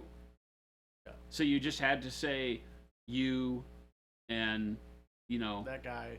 Yeah, I don't think you could say hey. There were some things you couldn't do. But, yeah, it made it really tough because if you didn't know a person's name, the drunker you got, you just pointed at them. Well, you can't point at people. And so the penalty is you had to drink 2 fingers of whatever your beverage was every time somebody Jeez. called you on Bugman's Rules. You just order a big frilly drink that's mostly juice. It might have been that you couldn't use the word you. You had to call them by their name. That's what it was. Oh. You couldn't say you, couldn't point, right? So it was a disaster for new people, and that's how they killed you. And I remember standing in the bathroom in Bugman's Bar in Games Workshop, this fictional la-la land of mine for years, that I'm like, you can imagine, you get hired at Games Workshop, you got a cool position, you're working at a cool company, or what you think is a cool company, and you get to go there, and everybody treats you great, and you're in Bugman's Bar, and you're staring at the toilet and just getting lost, right? Like I'm using the bathroom, and I'm teetering, and I'm trying to take as much time as possible so I don't have to go back out there and get beat up by all these guys drinking this game, right? Because they're all pros, and their favorite drink, vodka and Coke. Except most of them are doing Diet Coke, and they do it in pint glasses. So they do vodka and Coke in pint glasses, and you have to drink 2 fingers every time you make a mistake, right? And they're all measuring your glass, and you're I don't know how many pints in of this horrible concoction that they're making you drink. And I'm using the restroom, and in England, a lot of times the water tank is above the toilet, right? So you pull the chain and it's gravity flush instead of like, I mean, ours is kind of the same, but it's an old style toilet. It's a trough. And so the thing is constantly running and whatever. And I'm just kind of like, dunk my head against this stainless steel 90-degree angle tub up there. I cut my forehead. Oh, no. Right? And I'm just kind of falling asleep almost. They come in and they grab me. I'm bleeding. They take me back out there, make me drink some more. Jesus. That's horrible. Absolutely horrible. I remember I probably am like blackout drunk at this point in time. Now, luckily, you are with people that don't hate you. So they are taking care of you, but they're also having a lot of fun at your expense. Yes. And I remember the last thing I remember from the night, well, two last things I remember from the night. One of them is that I'm now sitting on a toilet, not using the bathroom, just trying to get away. So I went back to the bathroom and just got into a stall and sat on the toilet with the lid down and was just sitting there kind of like heavy breathing, like, please, God, don't let me die kind of feeling. Yeah. And I remember Steve Morgan came in, and he works for Warlord Games now, but he came in and sat in the booth, the stall next to me, and he starts talking to me like an otherworldly voice, like he's the voice of God or something, and really wigged me out. And he finally came and got me out and took me to the hotel. And then it was taking me to the hotel where they got the hotel manager to let me in my room and everything, and I got like 2 steps into the room and fell over, and slept on that hard hotel floor until the hotel manager had to come get me in the morning because I was late for the corporate meeting, because this was on like a Thursday or something, or like a Wednesday, and I was late for the meeting where they were introducing all the new people, and I got there 45 minutes late, and I walk into the room and I get a standing ovation. I get a standing ovation because I was alive, because I must have been way out of my gourd that night, and everybody had a good jaw of it. And then at the end, I got pulled aside and told not to let that ever happen again. And kind of off to the side, not in front of everybody, that they were very happy that I was indoctrinated now and let's have fun and all that. Don't ever let that happen again. So it was a humbling and fun and horrible experience all at once. Take every emotion you can imagine. It all happened in one night. One terrible night. And I was like, I really don't drink. And of course, everybody was like, yeah, right. You certainly didn't. There are a couple questions about what did you do at GW? I was the regional business manager for the West Coast, so I handled all of the business having to do with the stores and with accounts receivables for like third-party friendly local gaming stores and things like that, as well as all the HR. My department ran all the HR for hiring and firing for all the stores. Well, I didn't have to hire and fire them. I had our office processed all that stuff. So basically, ran the accounting for the largest region in the U.S. for GW.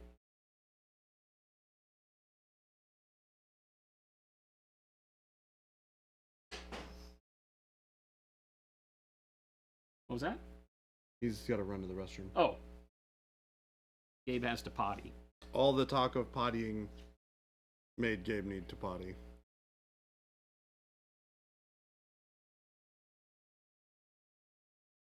Above the turlet. Gotta love the turlet. Yeah, Games Workshop was a fantastic place to work.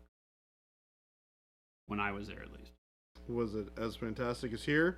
No, never in a million years. But I would be lying if I didn't say that I have admittedly formed what Monument Hobbies business culture is around the idea that Games Workshop was trying to do. Yeah. Not exactly, because they were very militaristic. They were trying to play off of the whole Space Marine thing, and they had military rank kind of feel that they created, and a bunch of stuff that I'm not as keen on now. Yeah. But the idea of the interaction of the employee base was always really, really good at GW. The implementation of it was always really, really bad. So great ideas, bad follow through. Yeah. I say really bad. Had that been all you knew, it was great. But yeah, they always were a great place to work. The only reason that I left was because when the U.S. business was doing so poorly, 2007, 2008, I guess this would have been by now,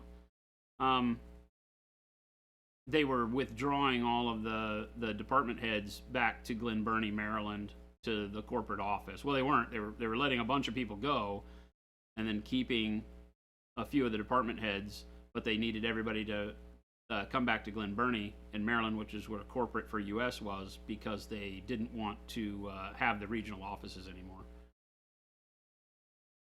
And I had just bought a house in California, and they didn't want to work a deal to pay my closing costs to sell my house, so I had no other choice. I couldn't work for them. Unless I wanted to like manage a store, which I was not going to do.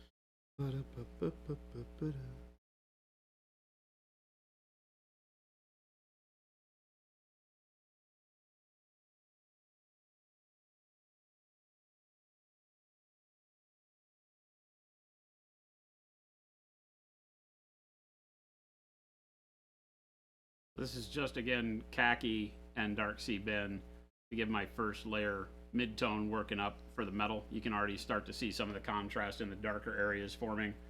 Oh, looks awesome.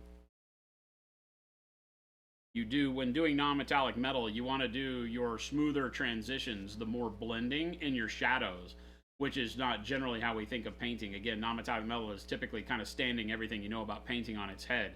You know, I've done dark sea bin. Now I add a little bit of khaki into it, and I get a color that's not much brighter, but it's brighter enough to start setting up my contrast.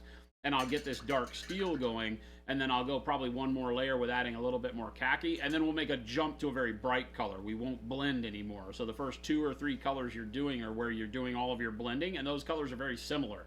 You're not blending from very high values to low values like we normally would when we're doing blending on a model. You're staying very tonally the same, right? Very value kind of writing that same fine line in darkness. You would just enough to pull you up into midtones, and then punching it with really bright colors for your shine. And then you go back and fix those blends, or add another little brighter midtone where you feel like you need it to give it more depth. But it's really most of your time spent blending is here, what we're doing now.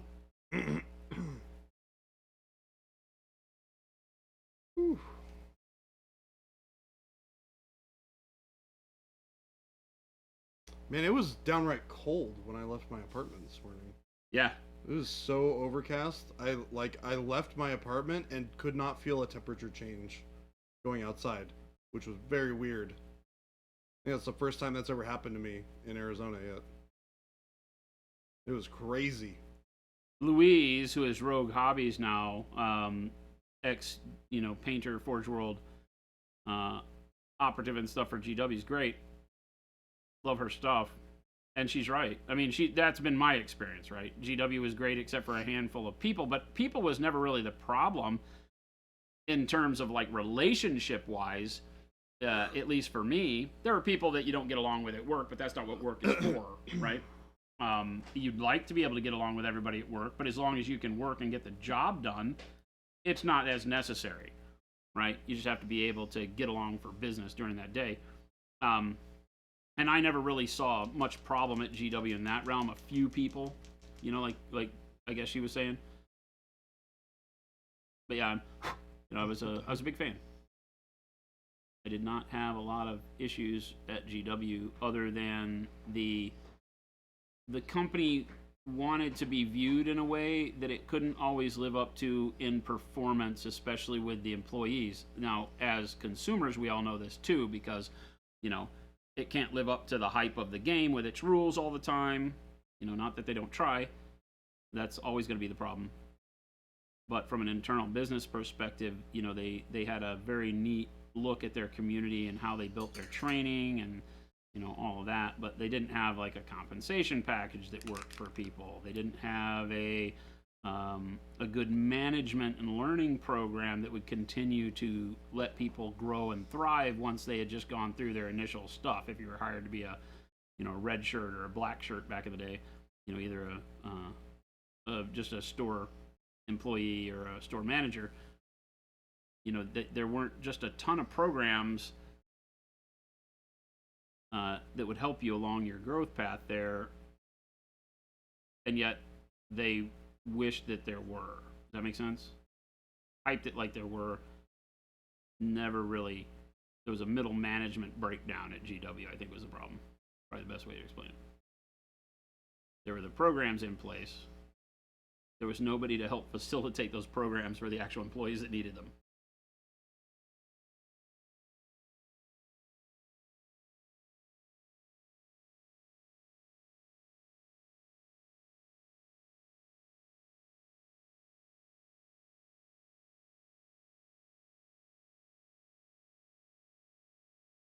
Yeah, but I've known a lot of people who have left GW very sad that they had to leave.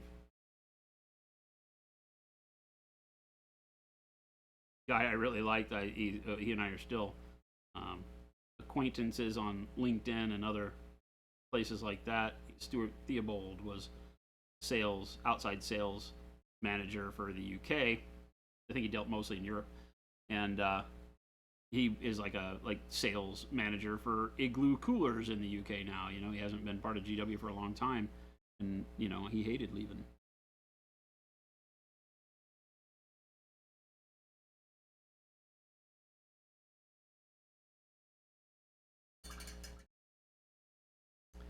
But you find that in a lot of industries. I can imagine like Hewlett Packards of the world and all that have the same issues.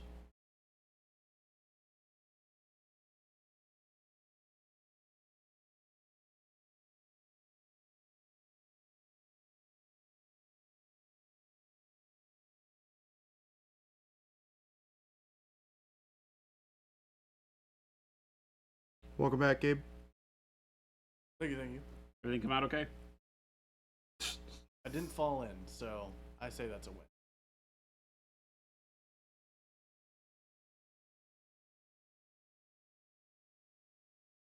I love that you asked that question unironically. What's that? I love that you asked that question. It's great. Everything come out okay?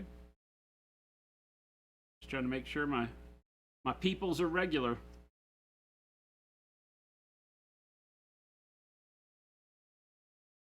Hardly. Yeah, I was like, we're kind of lost on that one. But Yeah. Not really so regular people.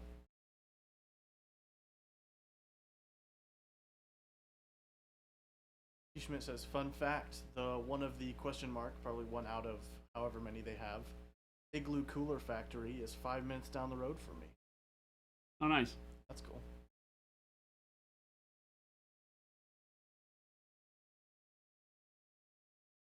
Oh, I love that armor. The steel that you're working on over there? Yeah. Yeah, it looks great. Also a really good sculpt. Fun to look at. Fun to paint. Yeah. I want to paint one now. Arctic Mini Betty said, I'm sorry, Jordan, did you say it was cold where you are? Yes. Yeah. I know it's getting colder. Look, I'm serious. You get to the point where you get used to 115 degrees, and then, yeah, this morning, cold. I didn't have to, like, put a sweatshirt on or anything, but, like, yeah, it was cold. I think next week it's showing the lowest is, like, 64. Like, in the evening? Like, in the middle of the night. Yeah. Like it's the coldest. Or it's like 5 or 6 in the So morning. the low for all of next week is 64. Yeah, that's quite chilly for us. Almost freezing up in Western Canada. 32 Fahrenheit last night. Look out, winter's on you. We still got a month and a half left of summer. Yeah. Yeah. Then we get not summer, and then it's summer again. We don't get winter. We get not quite summer. Yeah. We get summer, still summer, fall, summer again. We don't get fall. We get like we don't get fall. It's like we get fall for like a week. Really? There's some trees that turn nice colors and then they all go away. Oh, okay. Because Those are those imported trees. yeah. Yeah, we don't get nice fall. It feels like fall. Like our winter feels more like fall. Yeah. It doesn't look like fall. Yeah. The not summer period of the year is kind of like spring and fall mashed together. Yeah.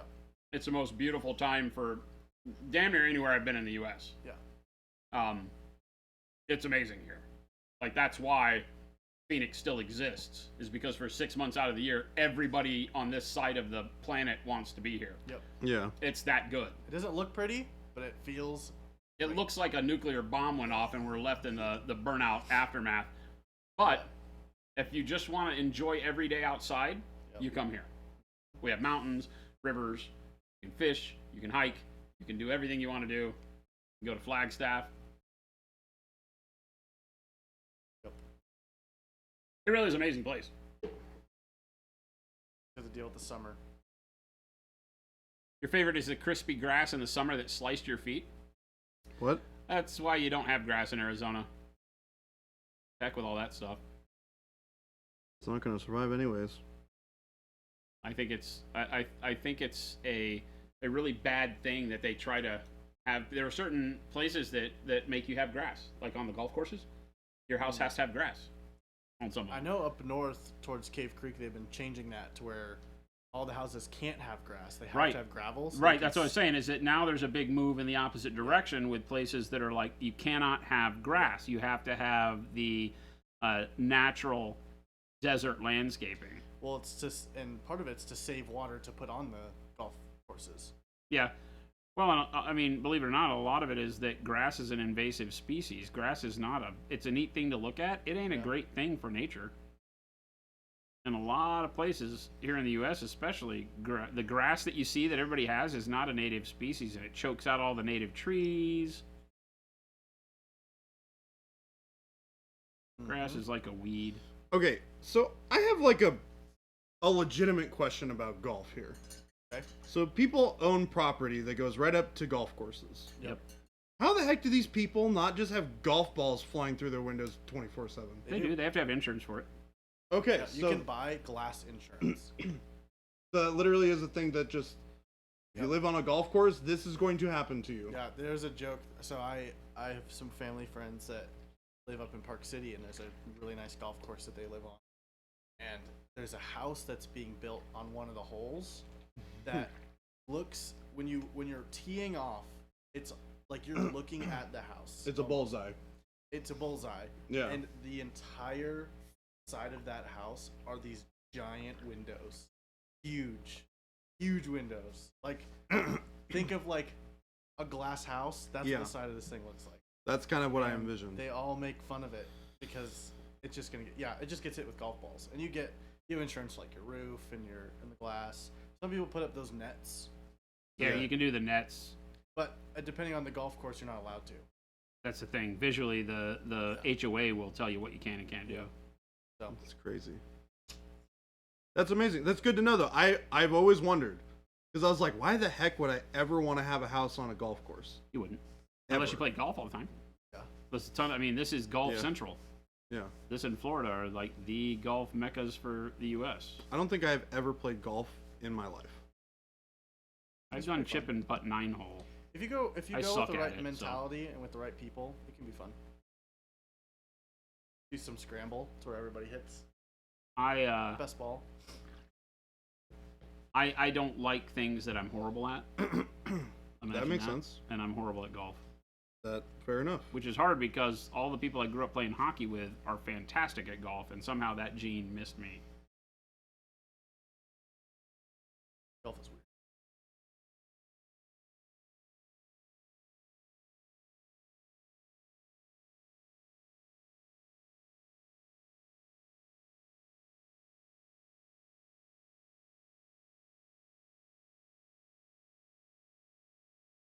But yeah, Chris Masushi will attest to it.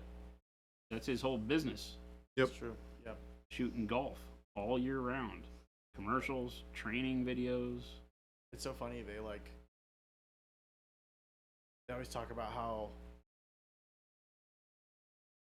they're like, oh well, let's pack a bunch of content in on February, March, April, so that when it gets hot in May, we can stop filming. But then they do super well, and then they're like, well, let's just do stuff in summer anyways, and they do stuff in summer, and they're like, well, okay, we're good now. But it's like, oh well, fall now, everyone's starting to get back into the golf, so let's do some more. It's just they just so well on golf stuff. Golf never ends. Yeah, especially around here, apparently.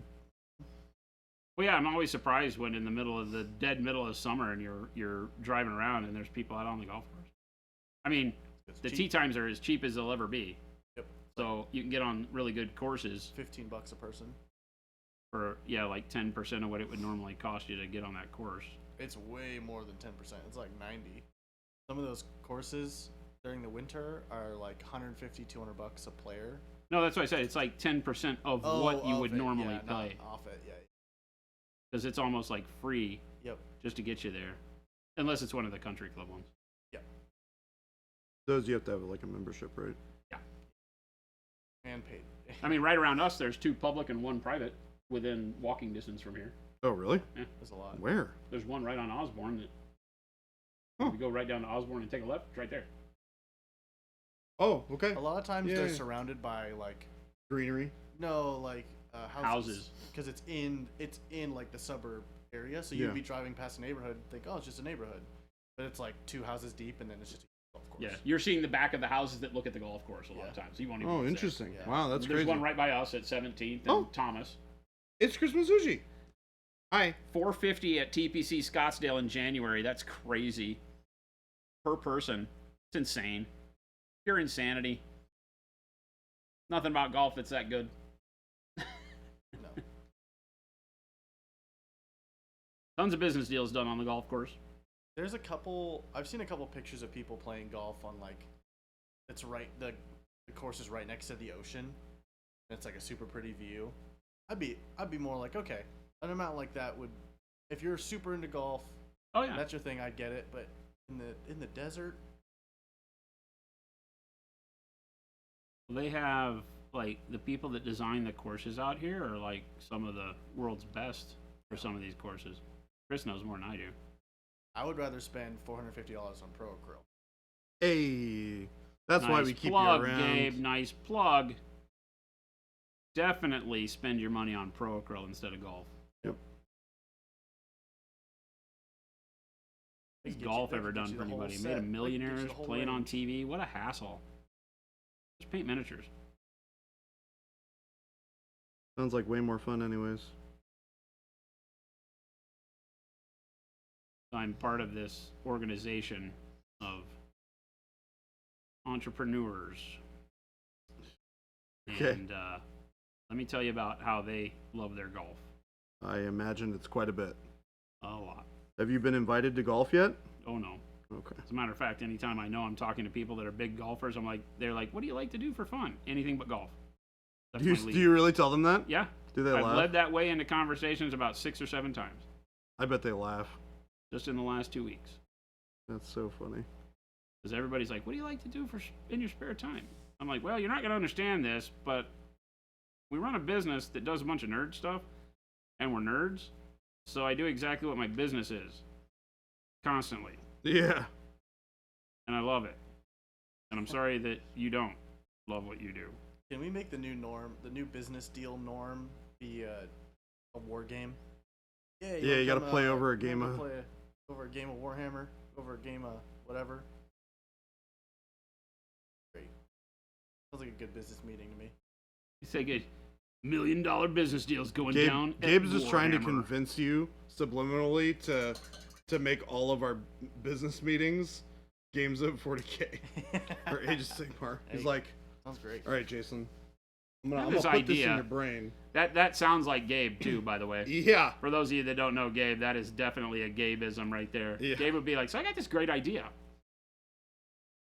And you know what usually... It's gonna sound weird. Because it usually works. Because it's a good idea. Damn.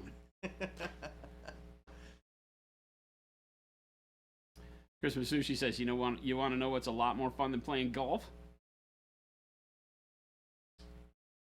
Shooting videos of golf. He's gonna say playing Magic. Also, yes, that. Golf or painting? I'm painting. Now, choice between golf and shooting? I'm going shooting. Yeah, I'm with you there. Although shooting keeps getting more and more expensive unless you do your own reloads. Yeah, see, you see, Chris is like playing Magic. Yikes.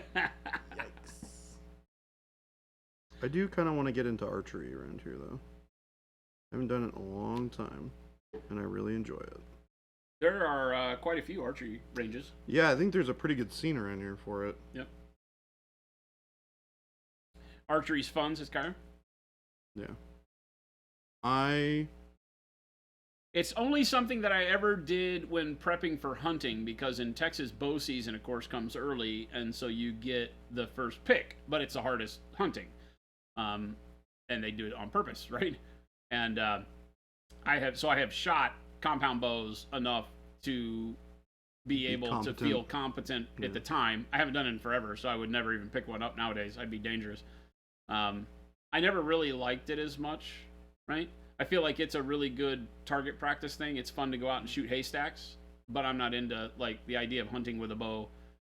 Never really intrigued me. The idea of hunting in general just doesn't intrigue me much at all, but I like the idea of stuff like that, and like fishing. I'm like, oh yeah, like that sounds fun. Like I've mentioned before, I can't sit still, ever. yeah. So you sitting met there, you? Sitting in a Yes. deer blind is rough. yeah, I can't do it. See, I would. As a kid, so I only hunted really a lot when I was a kid, and I was the same way. I was like, I don't want to be here anymore, and it's 4:30 in the morning, and the sky's not even lighting up yet, and I'm in a deer blind 15 feet up in a tree, and I'm supposed to not move until my dad or my granddad come to get me, or one of my uncles, and so I'm freezing my nuts off, right, holding a cold Marlin 30-30, right, and not wanting to be there, you know. But I know that my pride won't let me fall asleep, because if they show up to check my blind and I'm asleep, Yep. right, then I get yelled at, because I probably am the one that let the big deer go by, you know, and so, you know, it was always a very stressful situation for me. Ugh. So hunting was never really my big thing anyway, but much better at deep sea fishing.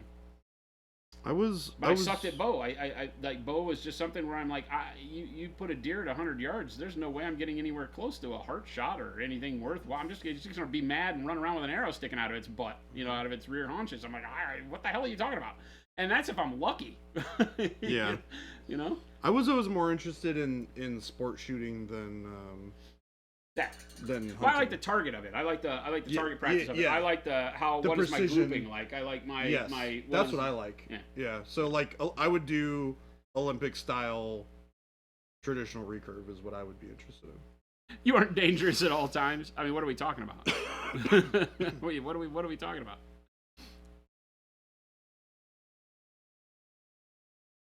But I did it a lot when I was in Boy Scouts. And I kind of fell in love with it, and I never really followed through with it. You prefer recurve to compound, but that's just the nerd in you. Yeah, I also like recurve a lot.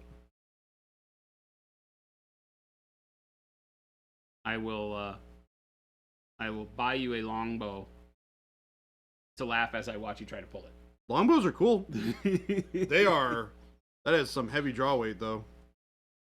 I can remember being at the archery, well, not the archery range, but out practicing archery, and one of the people that was there, it must have been a friend of an uncle or something, because it was a more of a family thing, had a recurve that doubled back on itself, right? Which is kind of, I guess, the way they really do anyway. Yeah. Is they bend concave out, and you have to, you know, bend them back the other way. You know, everybody shows like all the bows in miniature are already curved the way they're supposed to curve, when in reality they're like straight sticks. Yeah. You know, and or actually bend back the other way, and you're pulling against the bend.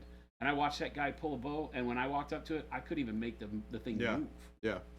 That sounds like something that's and I was like 15, you know. Yeah, that sounds like. But I thought it was indestructible, and there's nothing I couldn't do. I'll figure this out. And I'm like, what the? Yeah. Are you kidding me? A lot of those like. Yeah, it was like, I think he told me it was like 80 pounds. Yeah, that sounds crazy. Yeah. Which is like like you think 80. I can lift 80 pounds. That's not what they're talking about. That's not how that math works.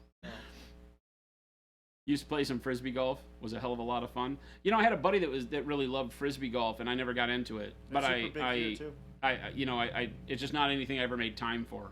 It always sounded cool. There's a lot of frisbee golf courses here. You know what's funny is if you think about it, like it wasn't until recently when I was like watching some archery videos and somebody explained to me like the concept, like why people don't shoot like 200 arrows in a day. Oh, because they're like, imagine if you were lifting a 40-pound weight and you did it 100 times, how tired you would be. The answer is, well, wasn't it, tired. and I hate giving him any props, but wasn't it like Mr. Beast who did a deal? He was like, if I give you a 1 pound weight and I pay you $1 for every time you can lift it, how many dollars do you think you'd get? Yeah. And he said that he was telling stories about how there was a guy who got to like 20,000, and it was as much as he could do before he would just collapse. Yeah. You know, you don't think about it, but the repetition in the weight is what gets you. Yeah. You know? He did a video on it, and it was just Everybody's like, I can lift 1 million super pounds. I got big this. I'm guy. gonna be a millionaire. And then like, you know, 1,000 into it, you're like, can I quit now? This sucks. He literally did it all day, and then by the end of the day, he was like, I'll give you an extra $2,000 if you can pick up this like super light thing, and he couldn't even lift it up. Yeah. Malev is into frisbee golf. That's awesome. Frisbee golf is another thing that interested me a lot. I was like, that seems really cool and kind of crazy. Okay, wait. I just wanted to point out in chat that Thor's Paws just named Wad Tomaton, Wad Tomato Inn, Tom. Something that has, I don't think, ever happened in the history of the stream. Hi, Tom. I'm Jason. Thor's Paw says, Tim is your superior, Tom. So either he knows something we don't know, or we just got the best name ever for Wad Tomato Inn. You've never heard of frisbee golf? It's like Thor's is like, I won the internet. Yeah, that's pretty good. You're just throwing frisbees. Wad is like, I'm never coming back. I'm never coming back. Frisbee golf, you've probably seen the things, Mo. It's this pole in the ground with a weird chain link net around mesh, 2 plates. Yeah. A big plate on the bottom, a small plate on the top, and a bunch of chain, like the old basketball nets on the old public courts. And then a basket underneath it. Right? You've seen them in the parks, probably. And been like, I have no idea what that is. That's a frisbee golf goal. Or whatever they call them. Hole. Jen, she made it before the end. It's a hole. I made it. Welcome back, Jen. How is Doggo? How's my girl? How's the dog? She shot me a picture of, I'll show you. Of muscle relaxed. No, she shot me a picture when they got to the vet. Right? Mm-hmm. And Cora was not speaking to her. Oh, no. Because Cora didn't want to be at the vet. Of course. Right? So, Jen shoots me this picture saying that Cora is as far as the lead will extend and refuses to look at her. Oh, no. And this was just a couple of minutes before all of the 4 dogs in the waiting area started having a barking fight with one another. He said for 2 minutes they just constantly barked at one another. But that's my poor girl. Poor Cora. Yes. Hello, Lord Commander. Mo says park. That would mean I have to go outside. I don't do that.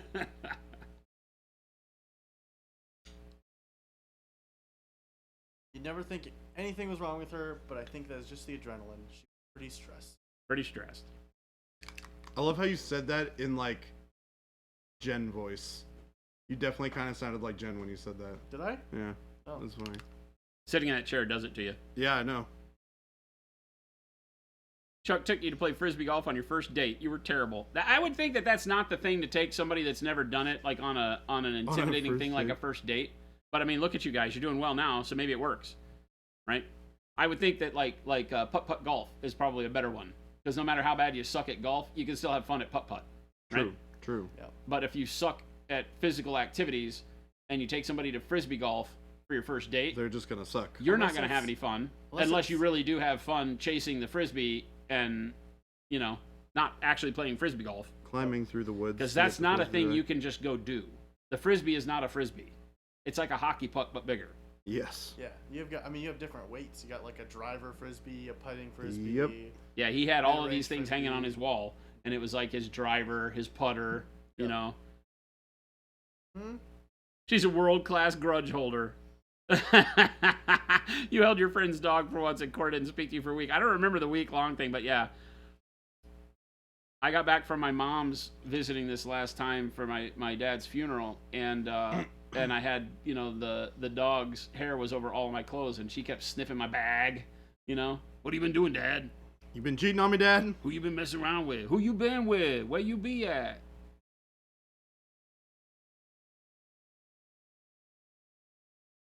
You had a blast. That says more about you than him, right? Because if that was you out doing it for the first time, that shows you're a trooper. That's awesome. Flight Sim Race Sim, good to see you. Long time. How you been? Making slow and steady progress on her. I've used a lot of wash today. I'm happy with how all that's turning out. I did another pass on the brown wash on the wooden haft of the axe there. I'm digging that. And then now we're moving into starting to set up all of the stuff for the shoulder armor and the gauntlet over here. So just starting to set my bright and dark so that tomorrow I will now move into my brighter colors on the non-metallic. And once we get some brighter colors set in, I don't know if I'll take it all the way, but we'll get enough in to make it look like metal, probably up to the level that we have the gold. And then we'll start looking at brightening everything up. Well, that's not true. I still have to do the leathers here too, right? We focused on the fur, the padded armor underneath, the gold, the hair, her flesh, and now we have to get everything kind of to that 60% range, right? Where we have some contrast, we can see the differentiation between the hair on the fur and all of that, and the hair on her head, and we got to get everything to that level so that we can start bringing it all up kind of simultaneously on a project like this to make sure our brightness matches where we want it to go, set our light and all that kind of stuff. So lots of work to do. You took your wife to the graffiti highway in Centralia, PA for your first date, where we spray painted giant Pez dispensers. That's insane and awesome. You only paint skin tones with the airbrush now because I can never get a smooth skin tone paint with the hand brush, even with Pro Acryl. So I haven't given up and now only use the airbrush for the base skin tones and then use the brush for details, shadows, etc. Whatever works, man. Whatever works. I typically don't paint my base layers of skin. Like, this skin is very messy. Can you, Gabe, if you go in on the, if you move that, yeah, go there, go back to mixer or switcher down at the bottom, switcher, and you see on air, the 4 on air buttons, hit the third one. Yeah, hit that one. Right? You can see that, like, I'm not really worried about smoothness on her face, right? There's still some texture showing and some blotchy stuff. Skin is blotchy, so I don't worry about smoothness necessarily. I just have colors blocked in. We underpainted. We've got our greens and our purples and our reds showing through, right? I've only placed the iris for location. I haven't gone back and cleaned up the iris. Texture is good. What's that? Texture is good. Yeah. So having texture in your miniatures is right. So don't worry about it, right? Because you will in your final blending start to dial in your smoothness, and skin is not. It might be smooth to touch, but I mean, look, my skin close up is. Yeah, look at how much texture with wrinkles. Yeah, textured, blotchy. Yeah. Not in an unhealthy way, but that's just the way skin is, right? The way the colors migrate around, hair, all sorts of stuff. It all naturally looks that way. Right. I will treat other things differently, right? Like when painting, non-metallic, I'll do the paint application a little bit smoother or whatever, and so there's always the ability to look at every part of the model and not have to really sweat too much. You can punch back out. You can turn that. You just turn it off. Yeah, there you go. I really wish they'd let us label that on that screen. It'd be really bitching. But yeah, don't ever give up and think that that's the only way you can do it, because of course doing it with the airbrush for your base layers on small models becomes a little frustrating. But you get brush strokes when you're hand painting skin tone paints. I mean, that's what I just showed you, though, is the brush strokes, right? There's a lot of brush strokes in mine too. But yeah, just keep practicing. Just don't feel like you've hit a wall and can't. You can just keep practicing with it, because a lot of times if you're seeing brush strokes in the paint, your paint's too thick, generally, right? You can always use the or finger too thin. Smudging.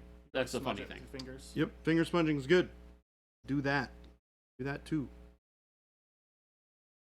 Well, it is 2:00. The only way that date could have had more Tim was if it added, then we ate hot peppers while kicking each other. Oh my gosh. Oh my God, Tim, he knows you so well. Tom knows you so well.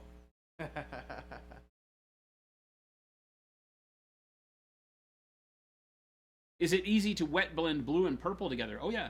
Any color's a wet blend. It's just what your outcome looks like is the challenge. There's a video up on our YouTube where I go very quickly into how to wet blend, both wet on wet and wet into wet blending. You can find that on our YouTube channel, and it just very simply shows you how to do that. And really, it's just you imagining the way those colors interact and how you get them to look at the end. But yeah, blues and purples, when you wet blend them together, depending on, you're going to want one of those colors. When you're wet blending two colors, you want one to be much brighter than the other. Otherwise, your mid-tone color, you wind up with it all just looking like one color, right?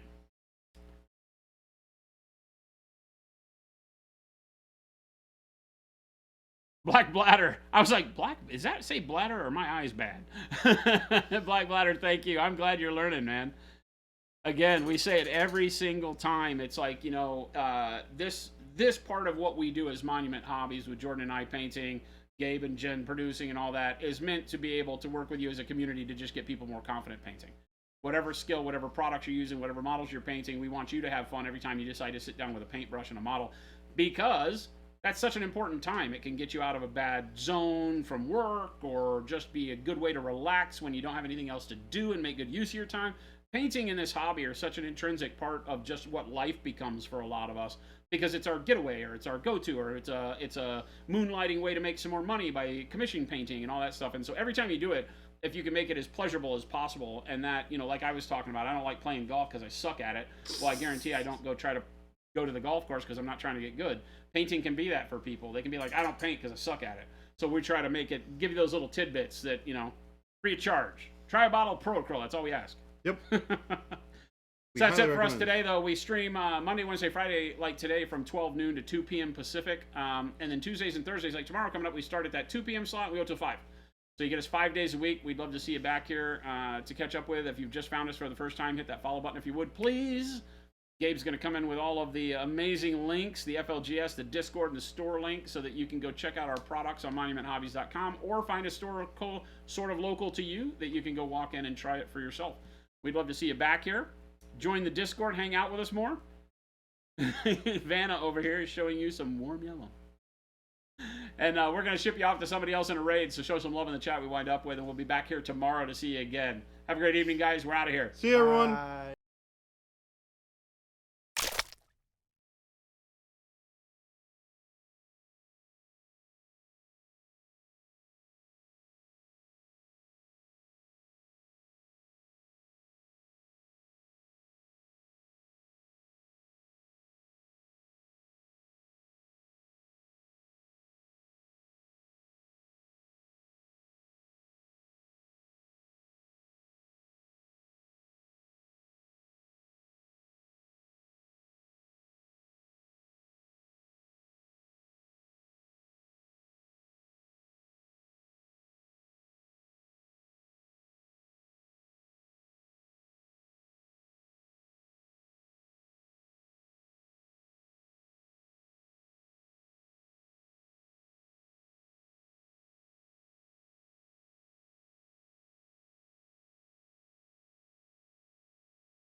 Hey, Monument. Good evening. Are you there? Can you hear me? Are you through the... Are you through the no fun allowed wall? That's the question. The wall that we all wish we could turn off. Hey, there you are. Right, let me get comfy. Hang on. There we go. How you doing? How's your stream? Who have we got tonight? Is it Baby J and Jen? Oh god, that's Baby J and Jen. Is it all three of you? Is it Jay on his own? Is it Jason? Can never tell.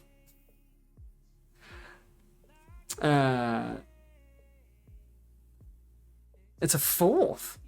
Okay. Well, hello. Welcome in. Thank you for the raid. How was the stream? What were you up to? What were you working on? And for those coming in, if you've not been here before, hello. My name's Darren. UK-based mini painter. We're currently going through whips, so looking at other people's work. So it's not just